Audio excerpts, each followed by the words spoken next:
it. The button has been.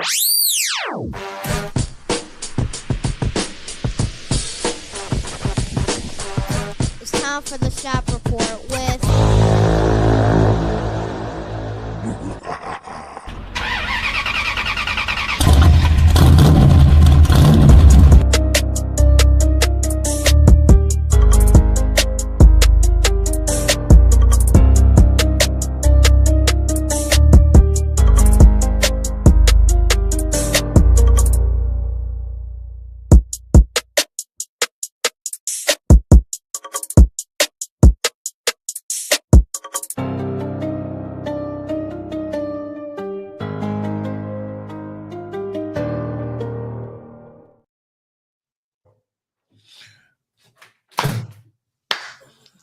Hey, what's the intro? What happened to the? Oh my gosh!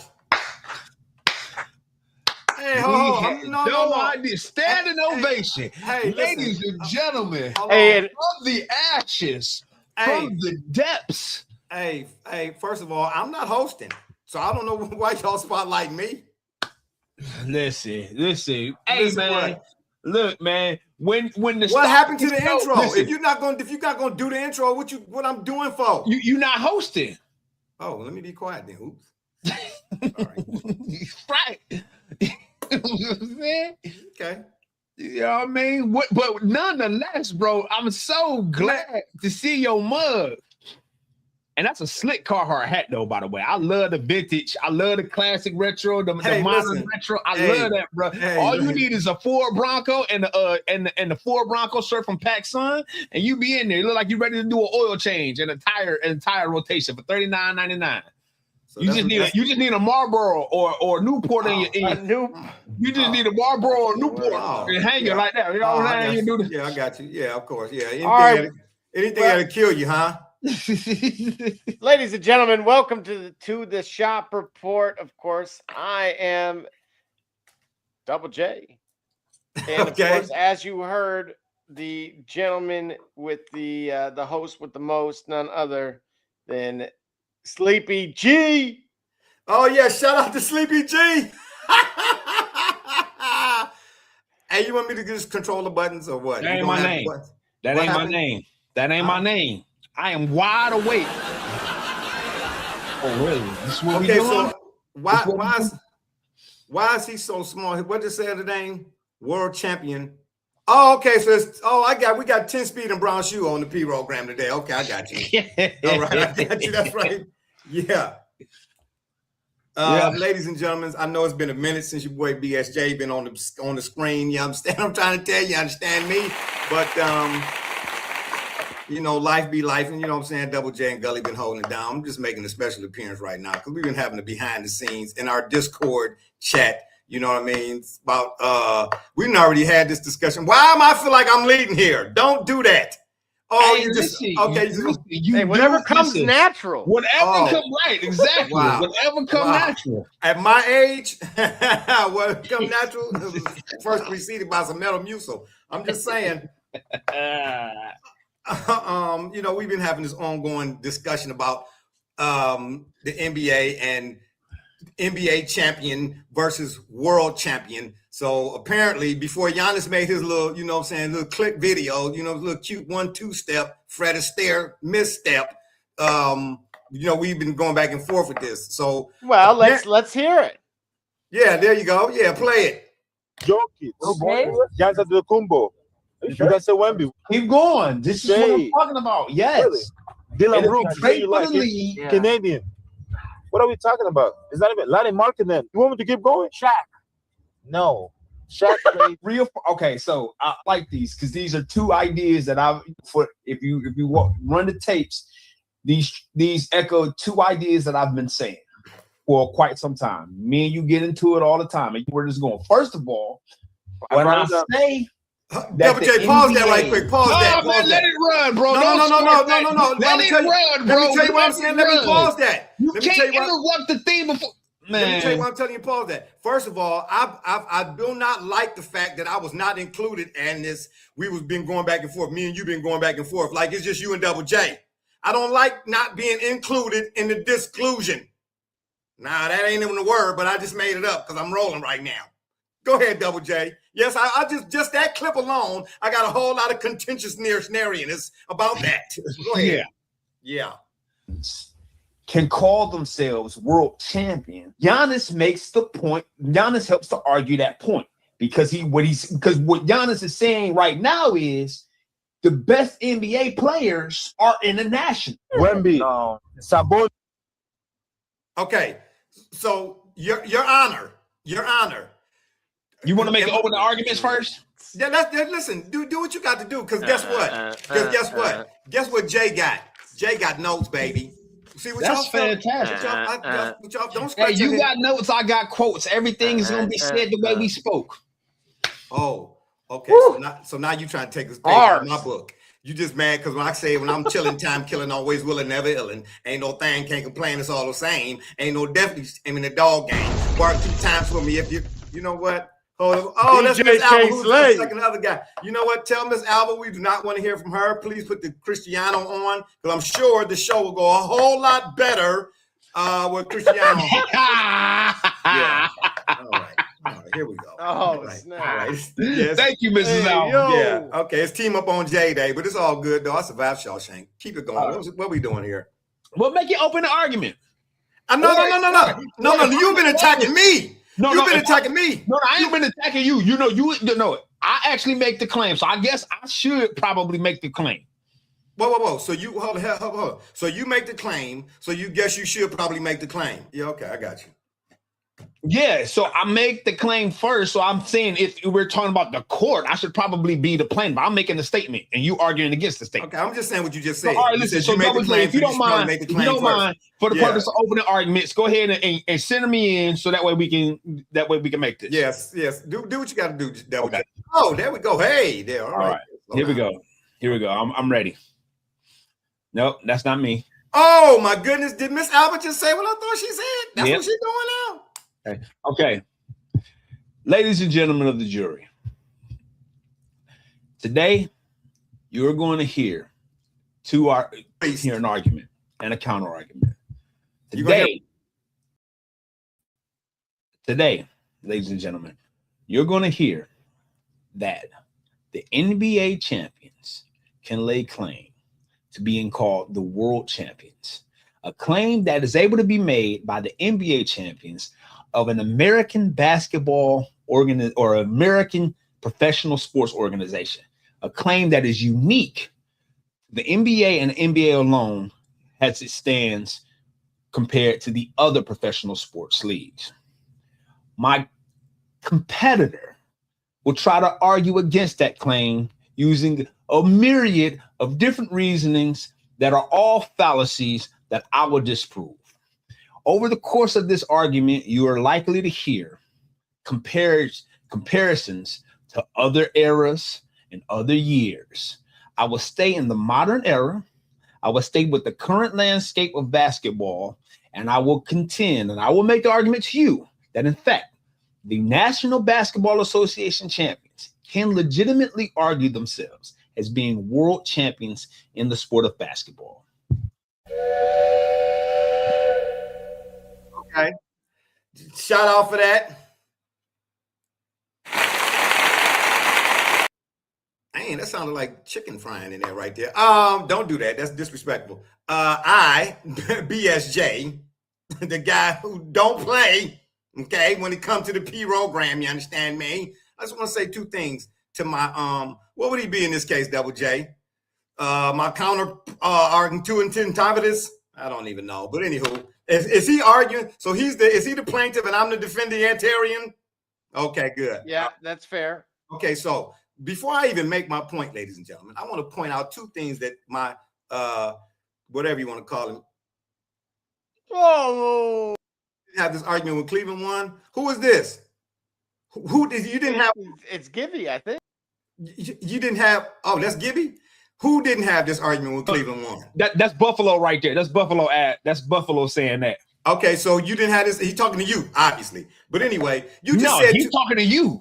Well, I ain't had what argument when Cleveland won? That they were the world champs.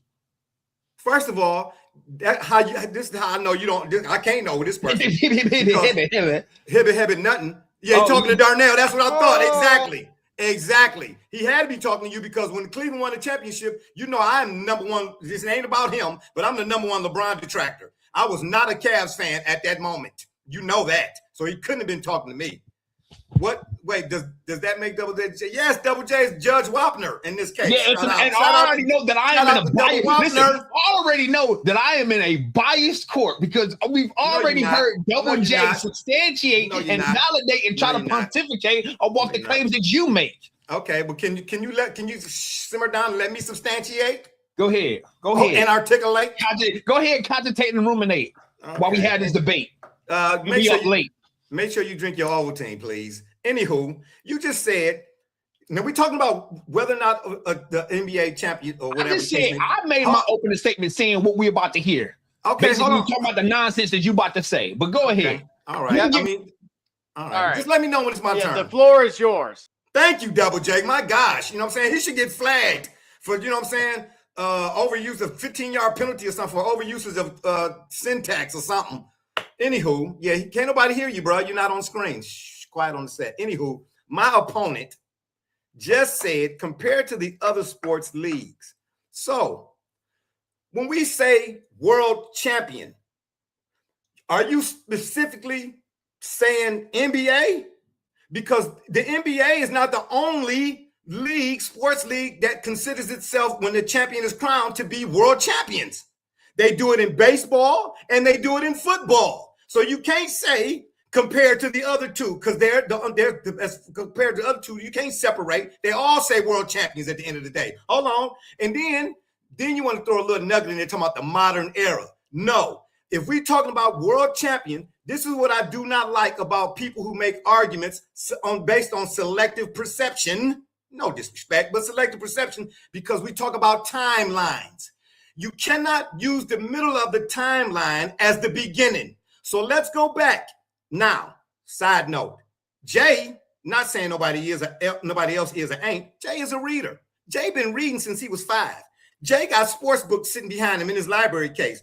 Got Jim Brown's autobiography, got The League written by John Eisenberg, got False Start, okay? Got Jerry Kramer, legendary Packers offensive lineman, Lombardi's, yeah, that's right, played under Lombardi. Yeah, the same guy who said we ain't ever lose, we just ran out of time, okay? So, through all these books I done read, the common theme when it comes to world champions is this. Let me ask you this. Since we talking about modern era, you can't talk strictly about modern era. You got to go back to when world champions was a term put in place. According to AI, now y'all know I don't really use AI. I'm still a microfiche type of guy. But because I didn't have time to go to the library, I went ahead and I asked AI.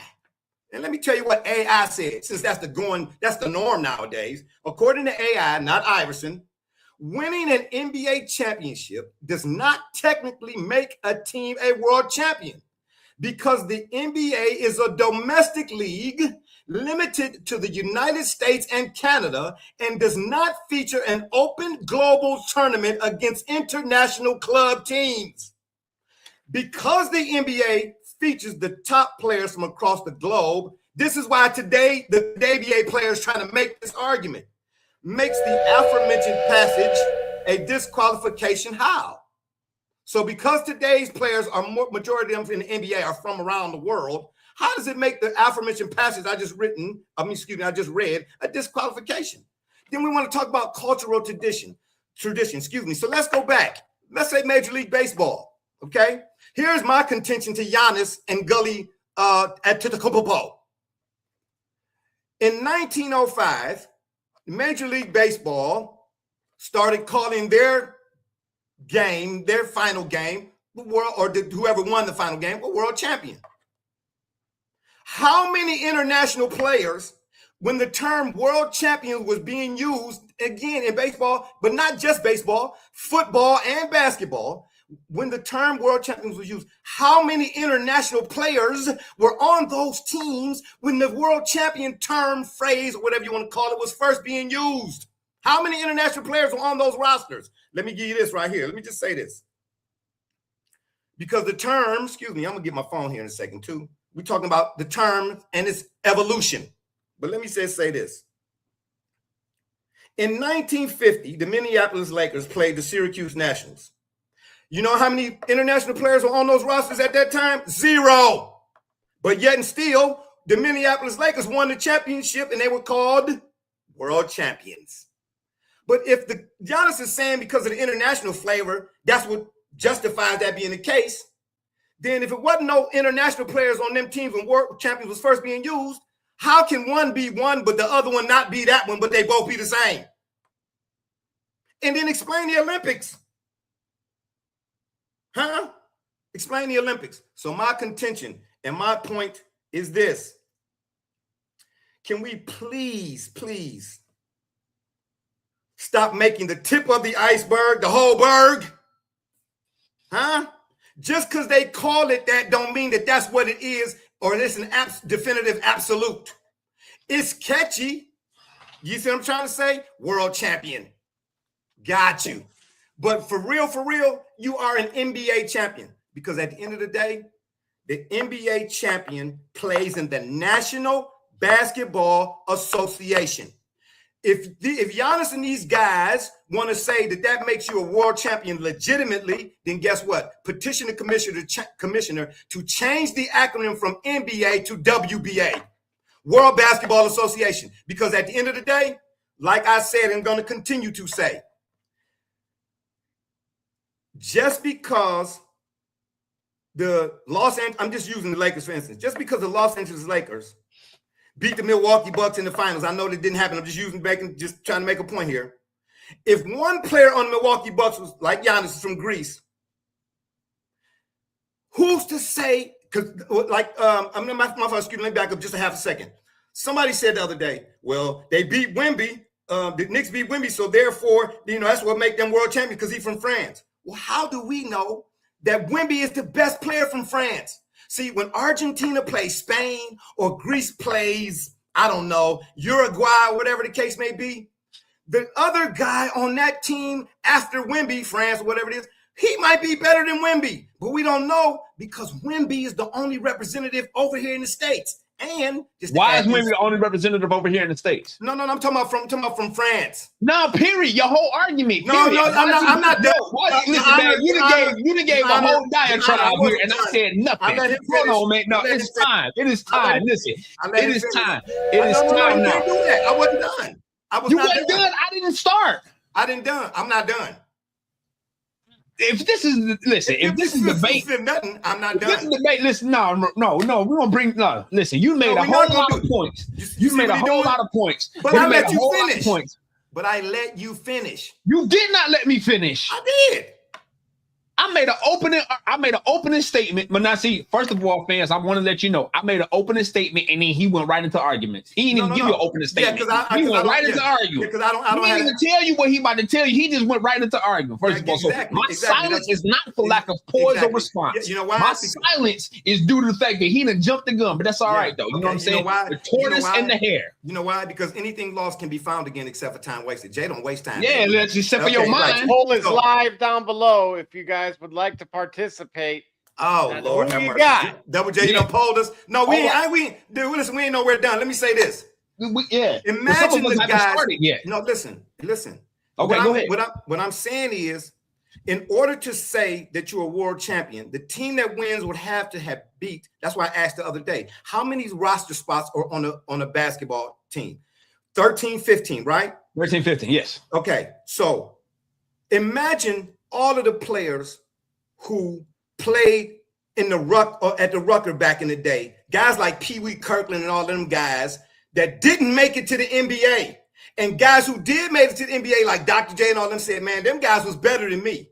So Wemby may be France's best representative right? Because people say that, but do we really know? Because there are players probably in France that ain't even got here yet. That's probably better than Wemby. Now, when you have a tournament at any given time, you're subject to have players that don't play in a tournament that may be considered better. But with any tournament, there has to be at some point a scale and scope. So if you're talking about the basketball, general sample size If the roster so at any given time, even in international play, what you're saying is it's possible that the best player in France may not even actually be on the team. But listen, what I'm saying to you is one player from France does not make all of France. In World Cup soccer, that team that might have won, Spain won the World Cup, but who's to say they really got the best Argentinians? Okay, but let's say this. Because maybe the Argentinians that played on the roster didn't had who did Spain play?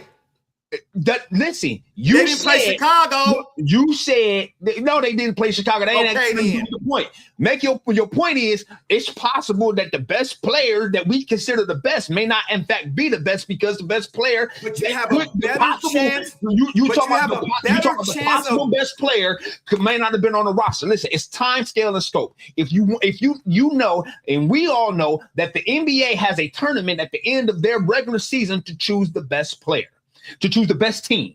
I'm arguing that based on a preponderance of United States or North American basketball and their players being more than adept and performing well on the international stage consistently, that they can actually make a claim unique to the basketball. Probably North American football could also make the claim for them, but keeping in focus, I'm making the claim that based off of the performance of the United States American basketball teams and players that represent the National Basketball Association, their champions can lay claim to being world champions because we see internationally for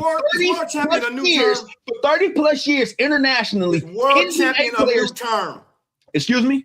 Excuse nothing. When did world champion become a term? What does this have to do with anything? I'm telling you what they are now. No, you see. When did world champion become a term? When did it become a thing?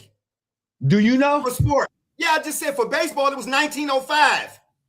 What about for football? For basketball, it was like 1948 or 1949 because the NBA became a thing, James Naismith, 1947.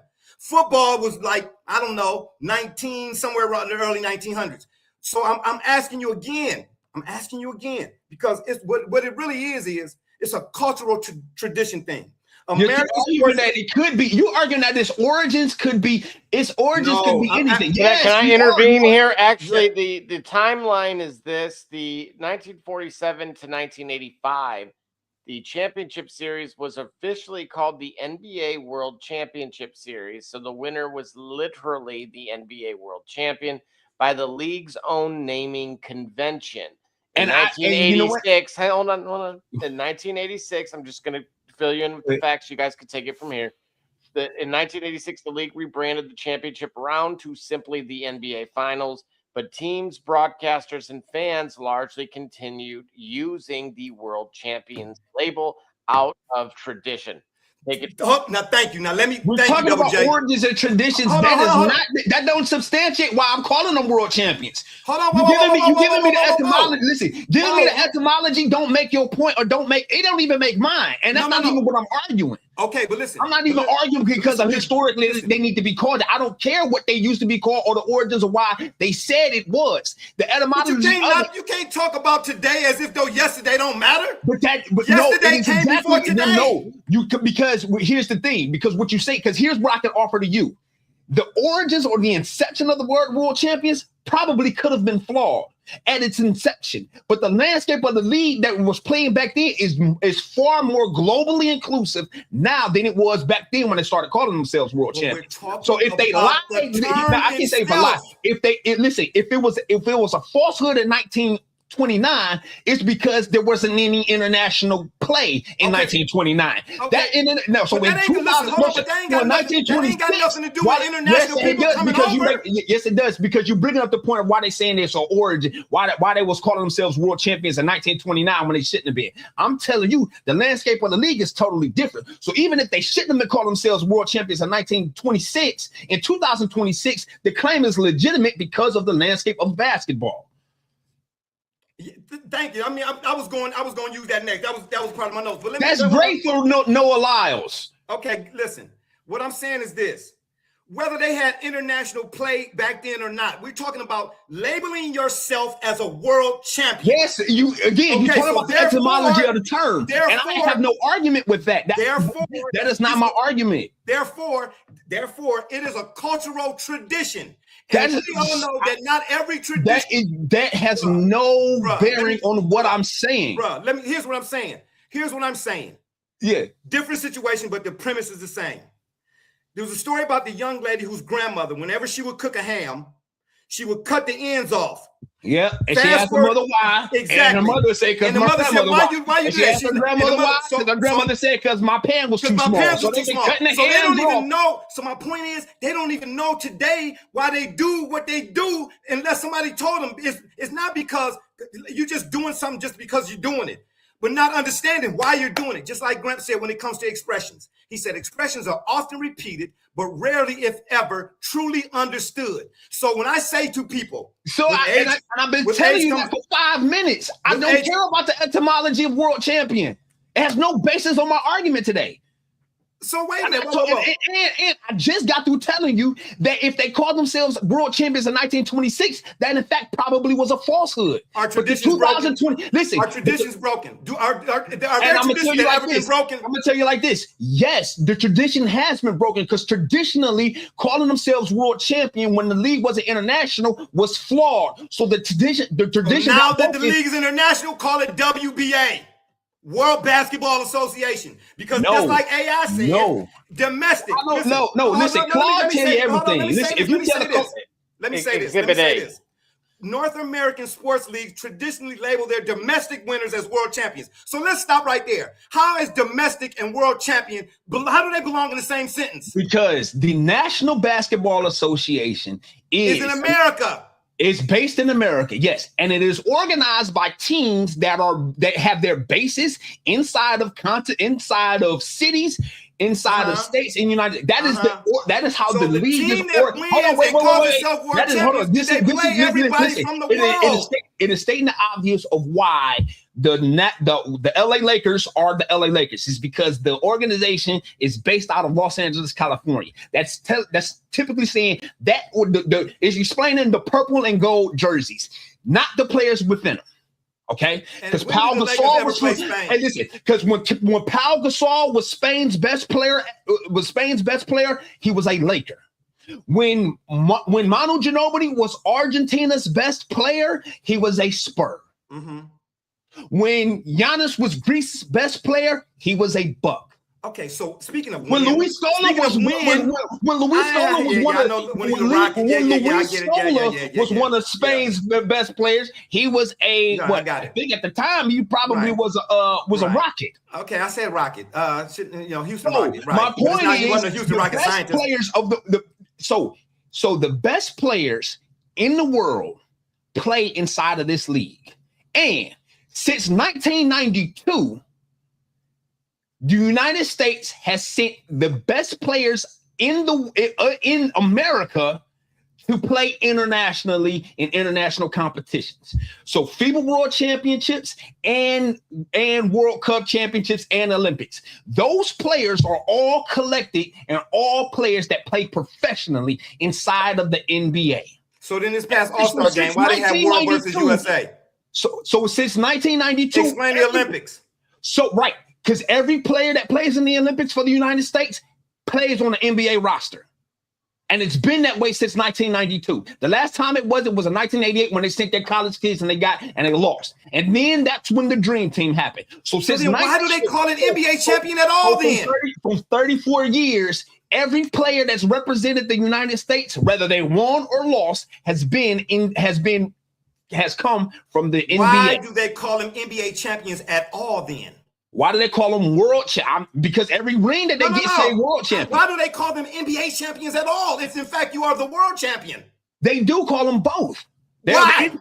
Because the league is the NBA, but their talent level and the tournament that they just won in, the New York Knicks that just won that tournament, not only did they win the NBA, but because they won the tournament of the best league professionally in the world, they are the world champions. Because I'll ask you this. Do you think in the 7-game series, What international team in a 7-game series, and you loved the Knicks, what national team in a 7-game series actually you think can beat them? Slow down. I was rooting for the Knicks. This year. I was rooting for the Knicks. I don't love the Knicks. No. Hold on. I don't love the Knicks. No. I'm not. No. Get back. No. Because for 3 seasons you've been talking about they've been on their way. Okay, what they got to do with and they arrived as champions. Okay. And I'm a basketball analyst. So has a basketball analyst. Did you see me wearing Knicks? What Knicks gear did you see me wearing? Listen, I wore a Spurs jersey. I was riding for my team. I asked you what you're wearing. You said I love the Knicks. What Knicks gear did you see me wearing? You loved the Knicks this year. Not to say you was a fanboy. I'm not talking about that. I'm talking about gear did you see me wearing? Listen, I don't care what year. Any Knicks? I'm telling you, you love the way they played basketball, and you thought that they were going to win. They were going to be. So loving the way they play basketball don't mean I love them. And it should have been a problem 2 years before. I love Villanova and Arkansas. And at one point, the Miami Hurricanes. I'm telling you, you love the Knicks because of the style of basketball that they play, and ultimately that style of basketball that they play gave them the championship. All right, cool. I love anybody that style of play. All right, so listen. So what I'm saying to you is, saying because the girl say hi to you, that means she likes you. You suggest that the Knicks, man, that don't mean that. So you suggest that the Knicks, say hi to me, so you suggest that the Knicks couldn't stand a chance versus an international team? What? Are you suggesting that in a 7-game series the Knicks have no chance versus Team France? That's what if. If you take no, I'm asking you. I know it's a what if. No, you got to know if you believe something or not. I don't know. That's what you don't know if you believe that. Believe what? I said, do you think that the New York Knicks in a 7-game series have a chance, have a substantial chance at beating an international team? Can they beat Team Greece? Listen, I know didn't nobody think the Knicks had a chance to get the Spurs, and I thought better in that case. I just got to telling you that, and you talking about I love them. You said no. You said you love the. You said you love the Knicks. Yes, that team that won. I'm saying because you said it because of the style of game, the style of play, and you said that last year about the Knicks. The style of play, and then you said that the year before about it. So listen, your liking of the New York Knicks style of basketball is 3 years in the making. You like the way that they played, and you thought that they were on their way. And so they finally won. Played when they won. And they finally won. And so the point I'm bringing up, the reason why the Warriors played when they won. The reason why I'm saying that is because for 3 years, I like the way the Pistons played when they won. That's fantastic. All right, so when they won and they beat whomever team that they played in the finals, that team that they played in the finals was a team that was in the best league professionally in the world. No question. You know why the NBA is the best league in the world professionally? It's because, first of all, again, I'll say it. Okay, thank you. They pay the most money. So because they pay the most money, they have the best ability to recruit the best players and cherry pick from the rest of the world, which is why Giannis is here, Luka is here, Joker is here, and Sabonis is here, and marketing is here. Okay, so they have the ability to extract the best players from around the world to play in their league. Only NBA players represent represent Team America in international play since 1992. Anytime, and you can look this up. I don't know about that. When did Oscar Schmidt last play? Oscar Schmidt isn't American, if I'm not mistaken. Well, I'm just saying, but Oscar Schmidt was when he played for Brazil or whatever it is. He was balling out, and they won a couple of them. Right, he didn't never play in the NBA. That was before 1992. That's why I asked you when. I've been telling you since 1992. So he didn't play in 1992 because I remember him, but I don't remember. So if he did play, he got beat by a collective. He got beat by a collective of NBA players, which is making my point. Okay, so the NBA players have only represented America. WBA then. They don't have to change their name. They don't have to change their name, bro. Why? They don't have to change their name. If you're a world champion, then you should be a world association. They don't because if you are a world champion, then you should be a world association. Yes, the association that they have with the world is every time an NBA champion is on a team, that team wins. Bruh, domestic and foreign are not the same. No and kidding. They're not synonymous. No kidding. So either you're gonna be one or the other. You can't have your shoes on the wrong feet. Yes, they can. Walking in a straight line. Because if you are in the best league professionally in the world and you win in that league, and no team, listen, Double J. Has the USA ever lost in the Olympics? Yes, they have. So then, who did they lose to? It don't matter. Oh, yes, it does. It don't matter. Yes, it does. Yes, it does. Double J, go ahead and bring up the losses. Bring up the losses that the Team USA. Bring up the losses. Bring up the losses. Bring up every team. No. I'll tell you what. You can bring up the losses and then tell me this. Bring up the winning team of whatever tournament they lost. Bring up the team. So when America lost in a tournament, whether it be the Olympics or FIBA, give me the team that won the tournament. You feel free to give me the team that they lost to. Give me also the team that won, because we're talking about winners and championships, right? That's exactly what we're talking about. So give me the team that won. You're muted. So all time, starting with the 1972 gold medal game, they lost 51-50 to the Soviet Union. Okay, all time. Go ahead. Remember my claim. My claim has been 34 years. I started in 1992 for a reason. Because hold on. Because in 72, hold on, wait. In 72, was the United States sending professional players, or were they sending college? Were they sending collegiate athletes? College kids. Okay, they were not sending their pros. They were not sending their best, even in 72. Which actually speaks to my claim. When the United States sends their pros win. Okay, so when the United States first sent when the United States first sent their pros over there, how many international players were on that first team? How many international players were on what team? On the Dream Team. 0. Okay, so 0. Okay, so the team that they beat had NBA players? I believe. Well, Tony Kukoc had not yet. Double J, did the team that the United States beat have NBA players? I don't think they had any NBA players. In which year? In 92. The first year. Yeah, of the Dream Team. Well, of course they had NBA players. The other team? The team which team? That they beat. The team that they beat. All right, one moment.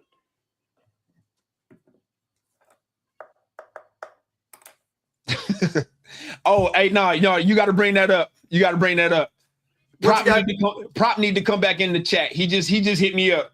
Prop need to come back in the chat and clarify. That's Miss Alva. No, I know. I'm asking Prop to come back in the chat if he can.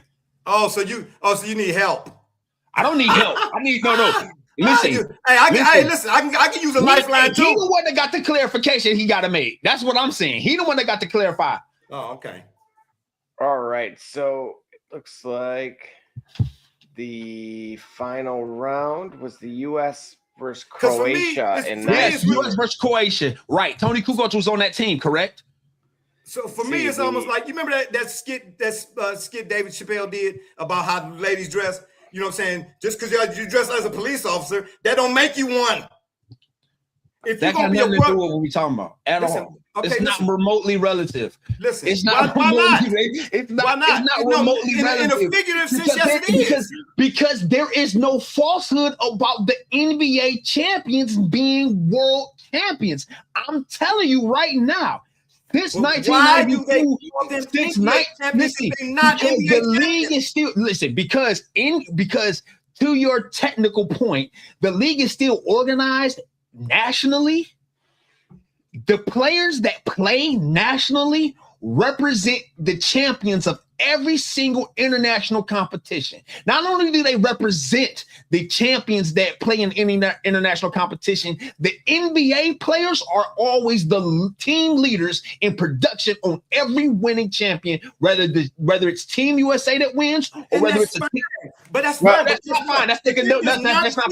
That can't be fine for you, because if it's fine for you, that means this argument is over with, bruh. That means this argument is over with, because this is what I'm telling you. Yes, it is. It certainly means yes, it is, because the NBA. Think about it like this. If it's limited to the United States, thank you, Prop. Appreciate you, bro. Hey, give him a clap. Hey, listen. If the NBA is a domestic league limited to the United States and organized and does not. Yep. Okay. Barbecue chicken. Barbecue chicken alert. Oh, if the NBA is a domestic league, it's organized limited to domestically. the United States and Canada, That's and where the does teams not are. feature an open global tournament against international club teams, how you gonna sit here and tell me that that's because they got Giannis, whoever it is, that's what justifies them being a world champion? Okay, I'm saying to you, Double J, you reason started why they making a call the point, world Double champion. J. Double J, and I'm asking you. You feel free to go from 1972 to 1992, but I'm asking you specifically. No, you got to start from when teams the winners start being called world champion. You well, can't pick and choose. Your very own Greg Popovich has suggested that he is in agreement with the FIBA officials who. That's fine. Years and ago, for all all the respect I have for Greg Popovich, I disagree. That's fine. You can do that, but that don't mean he's wrong. I'm telling you why. I'm telling you why. Listen, you can tell me why, but just because you disagree don't mean he's wrong. I'm telling you this. You in disagreement of what Pop said makes him wrong. How? Because Double J, if we can get here, Double J, please tell me since 1992, when has America failed to win a tournament? And when they have, tell me what team won the tournament that America did fail to win. Well, just to confirm, in 92, it was against Drazen Petrovic, of course, and ultimately Tony Kukoc was right. It was against a player that the Bulls were about to sign, and New Jersey Nets best player, and the New Jersey Nets best player. So Kukoc was already with the Bulls? No, they had committed to sign him. He hadn't played yet. Was he already with the Bulls? No, he hadn't played yet. No, they signed him in the offseason. They signed him that year. He hadn't played. But Drazen either was a Net by then or he was still a Blazer. I think it was a New Jersey Net by then. Double J, is the NBA playoffs an open global tournament against international club teams? Absolutely, it isn't. Not in its current rendition, but again with the potential expansion to NBA Europe. No, Double J, please continue telling me. Thank you. Correct. Double J, tell us please what Pop continue. said. Double J, please continue. Tell us what Pop telling said. me when the United States team lost, whatever year they lost in the international tournament. Tell me about the team that won the tournament. Tell me the teams. Whatever he tell you, it's still not an open global tournament. Yes, it is. It's not. Yes, it is. The NBA playoffs is played in Barbershop, I just asked him to tell us, whenever the United States lost in the open tournament, tell me about the team that won that tournament that they lost. So the next no. would have been No. That's exactly my point. You can't remix my question. Answer the question, Double J. When Double J, when the United States lost a tournament, tell me about the team that won the tournament. Just name the team that won the tournament first. Well, that won the tournament or the losses in particular? Because no, if you Double J, look at the group tell me. stage, Okay, listen. All right, Double J. I'm asking for two things. First, tell me when America didn't win. Tell me who they lost to. Also, tell us whatever tournament that they lost in. Tell me the team that won. And this is a very specific. Tell us where it was at. It was an international tournament. These are already international tournaments. I'm telling you, it's either going to be FIFA or the world, or it's going to be FIFA. Where was it held? I'm sorry, it's going to be America. FIFA. Excuse me? Excuse you. Listen. No, the international tournaments, Barbershop. So any international tournament is going to be an international game, whether this be FIBA or the Olympics. I'm asking for those global tournaments that you swear up and down that America got to compete in order to be called world champions. I'm asking about those tournaments. Yes, you are. Yes, you saying that. I said the NBA is a domestic league. That's fine. The NBA is so being it that it's a domestic league. At what point does the NBA playoffs include going overseas to play a game? I'm telling you, because the skill level of the NBA far surpasses. This ain't got nothing to do with the skill level as much as it is. Where is the game being played at? Okay, so listen, because we're not getting to my point. Playoffs at? Listen, you keep arguing that same point, and we got you there. And this is the point that because the point that you're making. You won't let me finish my argument to counter it. I'm telling you, it's already well established. The NBA plays their tournaments domestically. I'm telling you, the NBA champion can call themselves world champion because of the following logic. Double J, Finally, Just can because you you call tell us? yourself, listen, just like I said, No, I made the day. Double J, tell us you call when. yourself No, a police we already officer, heard don't that. make you one. Double J, when has a? I'm listen, because here's what I'm asking you first. Double J, tell me when America lost. Tell us that. Let's just run down on this. When has America lost internationally? So the next loss since 1992. Since 92. Okay. Yep. Would have been 2004 Athens group stage versus Puerto Rico 92-73. Okay, who won that tournament? Who won in 2004? Yeah, the team, the tournament. I believe that would have been Argentina. I'm going, yeah. Okay. Now Argentina. Tell me, who were the standout players on that team? Well, one of them was Manu Ginobili. Who was the team leader in production? Well, let's see. Hang on. Well, remember there were more losses in that tournament in particular.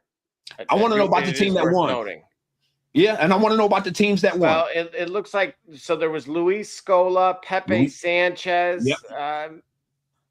Fabricio Oberto. Yep. Walter Herman. Hey, listen, 3 years. This and Fabricio Oberto. Carlos Delfino played for the Pistons as well. Fabricio Oberto was 3 years shy of winning a title as the starting center for the San Antonio Spurs, the team that Popovich say, the coach, my beloved coach, who say that FIBA don't have it right. Let me ask you this. I believe why would he say Knicks something like that? Why would Pop say something like that? If anything else Pop say is taken as the holy grail, why he say something like that if it was no merit in it whatsoever? I'm not arguing that it don't have no merit. I understand the logic because he's making the same appeal you are. I'm telling you this. But listen, he's making the same appeal you are, and I say get that world champion. People say that. Listen, but you're saying that people saying that you're saying that people who say that you can't call the world champion is wrong. I am. I'm saying that yes. Because the quality of NBA basketball is so elite and superior to that of the rest of the world that either American players who represent the world internationally, either they win because every team that America has put up internationally has been comprised of only NBA players, or in the event that American did not win, the team that has won since 1992 has always been led by an NBA player. You gave us Argentina in 2004 winning the gold medal, led by NBA veteran Manu Ginobili. Who gave you that? Double J just submitted it. Oh, okay, I'm about to say that was one of the losses. But in fairness, Gully, to your question, you did say name all of the losses. So I do want to say we talked about the Puerto Rican team in particular. Yeah, listen, America lost to Greece, and Greece had 0 players, right? Was that 2006? Well, in the Olympics specifically, they also lost to Lithuania in the group stage 94-90. Yep, they lost to Lithuania. Yes, they did. And the team. And how many? Zero. They lost to play. Yes, they lost to teams that had 0 NBA veterans. Interesting. All right, from a judge perspective, so you are acknowledging. And yes. Okay, but you're saying, you're saying that either way, whether it was all USA players or whoever they lost to had at least one NBA player on it. That's exactly my point. But he just said that team they lost to didn't have no NBA player on it. The team that won the tournament was represented by an NBA veteran that led that team in production. Did the United States lose to Lithuania? All right, so listen, how can something that has happened for 34 years just still be a coincidence after 34 years? 3.5 decades. For the same reason after 20 years. No, never mind. Anyway, how? Okay, no. I ain't even saying after 34 years, after 3.5 decades of a phenomenon happening. Listen, bruh, now you're talking about life, because there's a whole lot of people can tell you they did stuff for a whole long years and say, man, matter of fact, you can go on Facebook right now and they be like, I was today's year old when I learned this.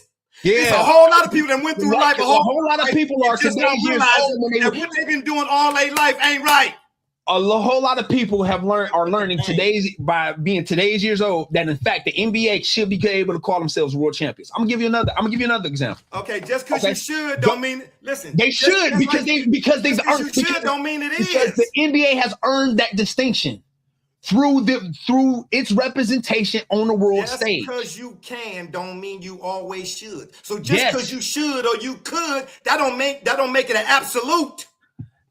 Yeah. You're making it seem like your argument is and any other argument ain't. No.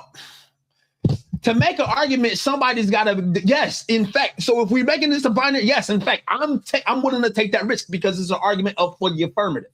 And the argument for the affirmative is based off of 3.5 decades of NBA players winning and representing teams that win internationally. Okay, so let me ask you this then: how much longer than the 34 decades? How long the NBA been around? Longer than 34 years.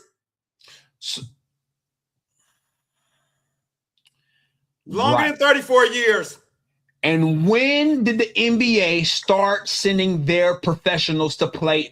When did America start sending its professionals to represent America internationally? 1992. But here's the thing. Ain't no but here's the thing. That's the whole point I'm making. That's the point I'm making. This is the point I'm making. When the NBA was when the NBA represented internationally.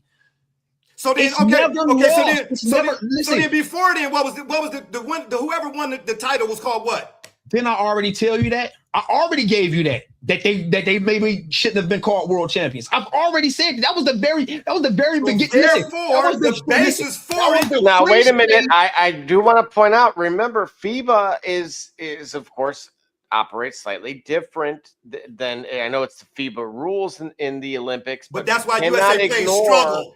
That the U.S. did lose in the 2002 World Cup to both Argentina, which of course, Gully would have been a very comparable roster to the Olympics that we discussed. But then also they lost to Yugoslavia and Spain. Who won that tournament that America lost? Who won that tournament? In that particular, so let's find out. Because you brought a 92, right? 92 of FIBA games? No, 2002. 2002 FIBA games, yes. Your Honor, it is my contention. Germany, or no, I'm sorry, Yugoslavia won it. Your Honor, it is my contention. Who's on that roster in Yugoslavia? Oof. Let's see. It is my contention, Your Honor, that the term world champion is far more catchier than NBA champion. That's why, as a tradition, it done stuck. Peja Stojakovic, Vladimir Radmanovic, Marko Jaric. Okay, Peja Stojakovic. Tell me, production-wise, who was the leading points per game for that team that won in 2002? How you don't know that though? You making the case? He's looking at the numbers. He's looking at the numbers. How you don't know that? You the one making the case. Here's the deal. Because here's the thing. If you're good at it, you say it. If you're great at it, people will tell it for you. So, Double J, tell us who was the leader points per game for that Yugoslavia team. Points per game would have been Peja Stojakovic. Okay, an NBA veteran led a national team to a national championship, to an international. The NBA veteran led a national team to an international win. He sure did, and which substantiates my case. You don't get it done internationally without being led by NBA veterans. Therefore, because yours is substantiated. So anybody else is unsubstantiated. That is the case. Let's follow it. Because internationally, NBA veterans lead international teams to win international champions. And because they are international professional players, they're spending more time playing in the NBA to hone their skills before international play. Because so then the NBA champion, the New York Knicks, yes, the NBA champions are world champions. Yes, because they are playing in bar none, they are playing in the most competitive league in the world. Because he just brought it up in 2002, a Yugoslavia team led by Peja Stojakovic, who, might I add, was a third option for his Sacramento Kings team. So the third option of an NBA team is an international champion leader. So then it's give us the next. It's domestic. Excuse me? Is it domestic? Is the NBA a domestic league? 54 minutes ago, we said that. is a domestic league. Here's the deal. The third option on a domestic league led a team to an international championship. Your third best leads the world. Listen, I'm asking you, when these teams played, where were they? Were they in New York and Chicago? No. When they played internationally, they played the games internationally. So if coincidentally, for example, in 1996, Dream Team 2 happened, right? Coincidentally, America had been awarded the Olympic Games in Atlanta. So even though it was an international competition, they played it in Atlanta, but that don't mean that it wasn't an international competition because they played the rest of the world. Gotcha. Okay. I just said to you, Yugoslavia won an international competition. And the player that led an international team to win an international competition is the third best scoring option on the NBA team he played on. So if that's good. Team then why call him an NBA champion at all?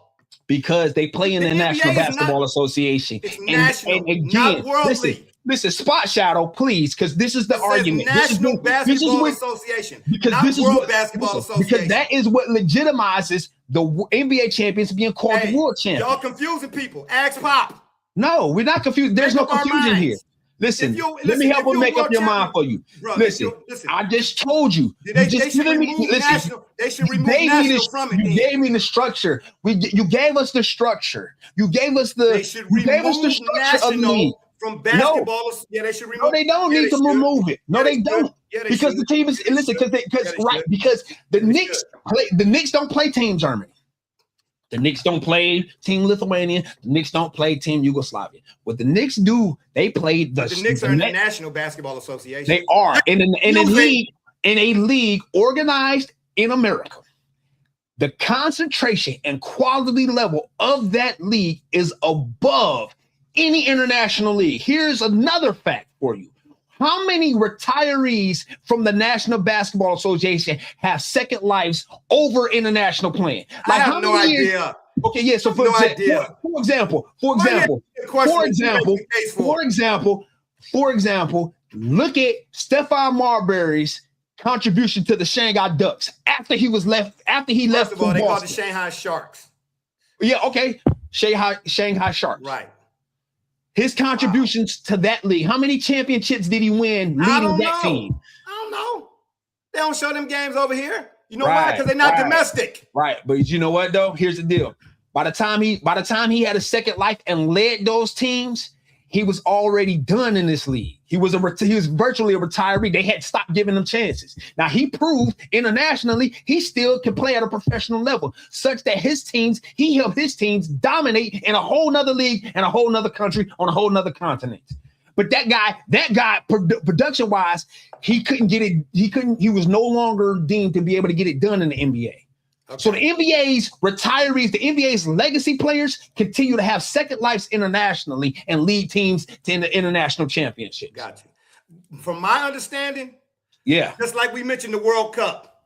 Yeah. A world champion to me, because I don't technically in technicalities, a world champion is a team that plays when Spain plays Uruguay and United States plays. Matter of fact, hold on, Double J. Let me ask you this question. Come back right quick, Double J. Let me ask you this. You're gonna bring up soccer, and I told you this claim that I'm making is exclusive. And listen, I started. I'll allow it. No, yeah, hold on, Double J. Double J. How many foreign players? No. This is an argument that goes against my claim. My claim was never about every sport. My claim was exclusive to NBA. No. You talking about world, but a world champion is in every sport. No, I said this claim. What do they call it? The NHL champion. They call them world champions. Okay, so then the world champions every sport. I don't care. You can't be selective. We talking about leagues that call them champions, world champions. That's not my argument. That is not my argument. I'm telling you, how many foreign players are on the USA soccer team? Because the crux of my argument is that basketball. The sport of basketball is played at the best and highest level. Oh, so they're an exception to the rule. NBA. They're an exception to the rule. Exactly. Oh, okay. That is the big listen. You're not saying anything new. This is what I started with. What he's saying is you can pick and choose. No, I said that this claim is exclusive to the NBA. No, I'm not saying you know. That's what you saying. You listen. You hear. Double J, listen. Just to answer his question quickly, it is 13, so half of the roster was dual citizens. Oh, really? Half of the roster for who? For United States? Yeah, they've been poaching lately. Oh, poaching. Okay, do the poaching. Okay, I got you. So my claim is exclusive to the NBA. I said the NBA teams can call themselves world champions. Oh, okay. Because the NBA has the competitive edge internationally. Why do they call themselves NBA champions at all? Because the league is organized in the side of the United States. That's why. So they can call themselves, but there's no league that has as competitive an edge as the National Basketball Association. I led with that. That was my very first. Maybe I'm just old. But I don't understand. I just don't understand that a league that's limited to the United States and Canada, the league don't play no open global tournament against international club teams. Listen. So why is Adam Silver talking about adding foreign teams to the NBA? Let me make it more sense for you. Why? Why is why did in the All-Star game did the world versus USA? And notice there's not a distinction. Hold on, wait. Listen, that does so much for my argument and gets yours. Oh, okay, got you. The idea of it is which one? Adam Silver adding international teams? Both of them. Because if that's the case, what will end up happening is the NBA have a real world champion. No. So what will happen is the NBA Europe, and it won't be a technicality. The NBA of Europe will absorb the best players from the leagues in the countries that those teams are going to show up in. So if you look at it, you look at the Italian professional league, I guarantee you some of the best and brightest players from the Italian professional league will end up coming to NBA Europe. Again, soaking up the best talent internationally. And so when they do that, and then they play against the New York Knicks, so when they do that and they play against the New York Knicks and the NBA Germany team wins, then and only then will I consider them a world champion. You're right. Why? Because it won't be a technicality. But I want to question you both on the purity of the game, right? Go back to the 1936 Olympics. James Naismith throws up the tip ball, the jump ball for there in Berlin. And obviously Germany is likely one of the destinations given kind of the emergence of the sport over there, in particular, where bids are roughly $500 million to $1 billion in order to get a franchise. You guys tell me, does that impact the purity of the sport from the park to? No, not listen. It's all inclusive if you're a world champion. Right.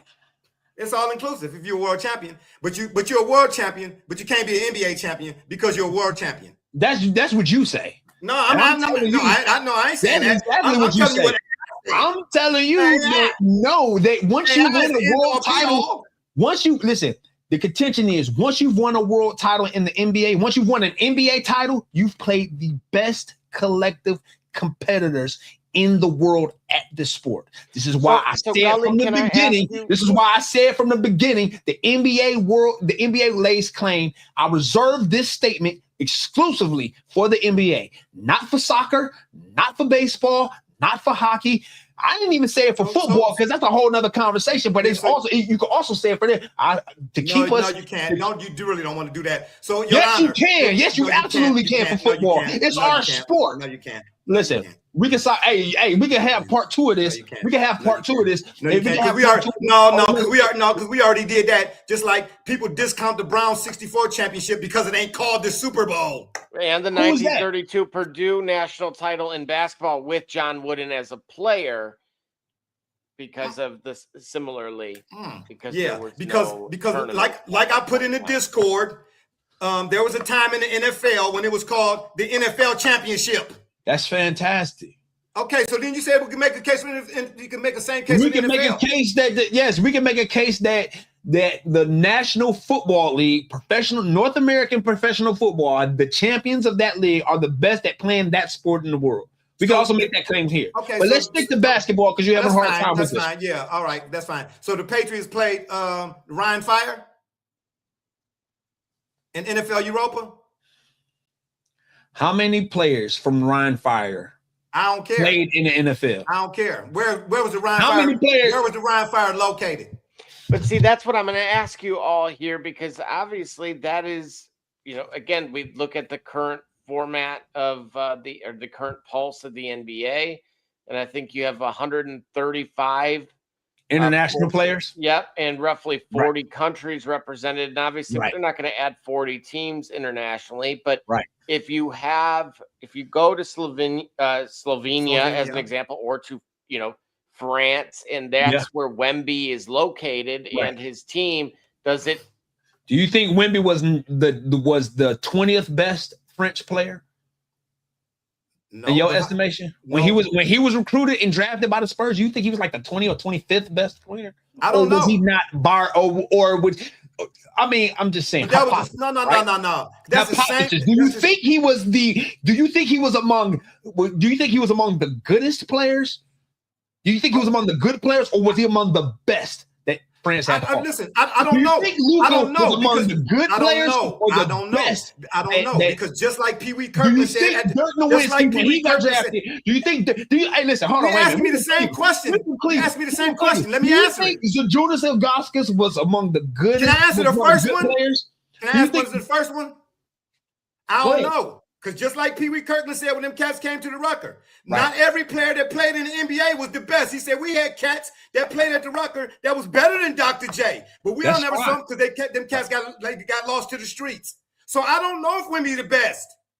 Because there's another dude in France. I don't know his name, but he on his way. Just like I be telling people. And if he arrives, Just like if he arrives, if he becomes bar none the best, you think he ain't gonna end up in an NBA jersey? Just like I be telling people. When you whoa. See? Say that again. Thank you very much. No. This is exactly my point. No, say that again. Yeah, I'm glad it hit you the way it hit you. I'm glad it hit you. Say that again. I said because it sounded ridiculous. That's why I said whoa. Ridiculous. It sounds like when Arvydas Sabonis finally became a Portland Trailblazer. After dominating his league, he became an NBA player. It's speaking exactly to the point that I'm making. The best of the world eventually becomes an NBA player. They suit up in an NBA jersey. And NBA players represent world champions. Yes, they do. 4 years. The name on the front of that jersey do not say Slovenia. NBA players represent until the name on the front of that jersey. Until the name on the front of that jersey say Slovenia, you're a National Basketball Association champion. National Basketball Association champion. Yeah, exactly. And no talent. No league at the level of talent that the NBA has on the front. in basketball. Until they say Uzbekistan, I ain't trying to hear you, man. Listen, how many countries are there in the world? Hey, listen. If that's the case, really. So now we're doing history lessons. If that's so, hold on, wait, because you love this international thing. Now I love the international thing. Why I love it? So have a national team. First, I love the Knicks. Now I love this international thing. Based on yes, what? you do. Because listen, the crux of your argument is they got to play in an international tournament. Well, if every country ain't represented in that tournament internationally, how can they be called world champions? How many countries competed in the World Cup this year? Was it 64? I have no idea. It was significantly less than the amount of countries totally in the world. So countries don't even have a national team to compete. The Spain soccer team ain't in America. How can it be a world champion if countries in the world didn't even have a chance to compete? Not even lose. It wasn't that they lost. They don't have teams. If you want to call it a world championship, every team got to be able to compete in it. How do you know that they didn't have some sort of pre-qualifier or something and them teams didn't get in because they got knocked out by the team that did get in? Because they only had 64 teams invited to the tournament. How many countries are there in the world? Significantly more than 64. What if them teams can't even field one?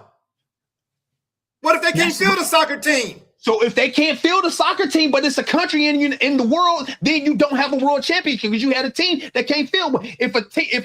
Because you're saying they got to play internationally. So every team, every country in the world got to be able to compete in this tournament in order for them to be a legitimate world champion. Okay, that is not the claim I'm making. That is the claim that you're making. So how many teams in the world played in America? Not players. How many teams in the world? Teams. I don't know. They don't. This is your argument. They don't. But this is your argument. So I don't know. I'm telling you, they don't. Again, my argument is about the concentration level. Listen, my argument is about the concentration level of that said talent. And I'm telling you, that's why I say that. You can give me all the scale and scope about international, because even you agreeing with Pop, if you don't have every country in the world represented in said tournament, then you can't legitimately call them a world champion either. Okay. Because you don't have every country in the world represented. Okay. According to who? You? According to you. What you mean? I mean exactly what I mean. If a country it's a larger contingent of world teams in that World Cup than it is in America. So if a country can't get a team into the tournament, how can it be a world champion? Because like you said, the best players, you gave the Pee Wee Kirkland argument. He never make it to the league. Just like I said. Neither did Oscar Schmidt. So we don't know. Hold on. Oscar got drafted by the Nets, so he chose not to play. Okay, so if Western Africa can't get their players to the tournament, then how can it be a world champion? Because you got Spain. If Egypt for some reason can't get their team,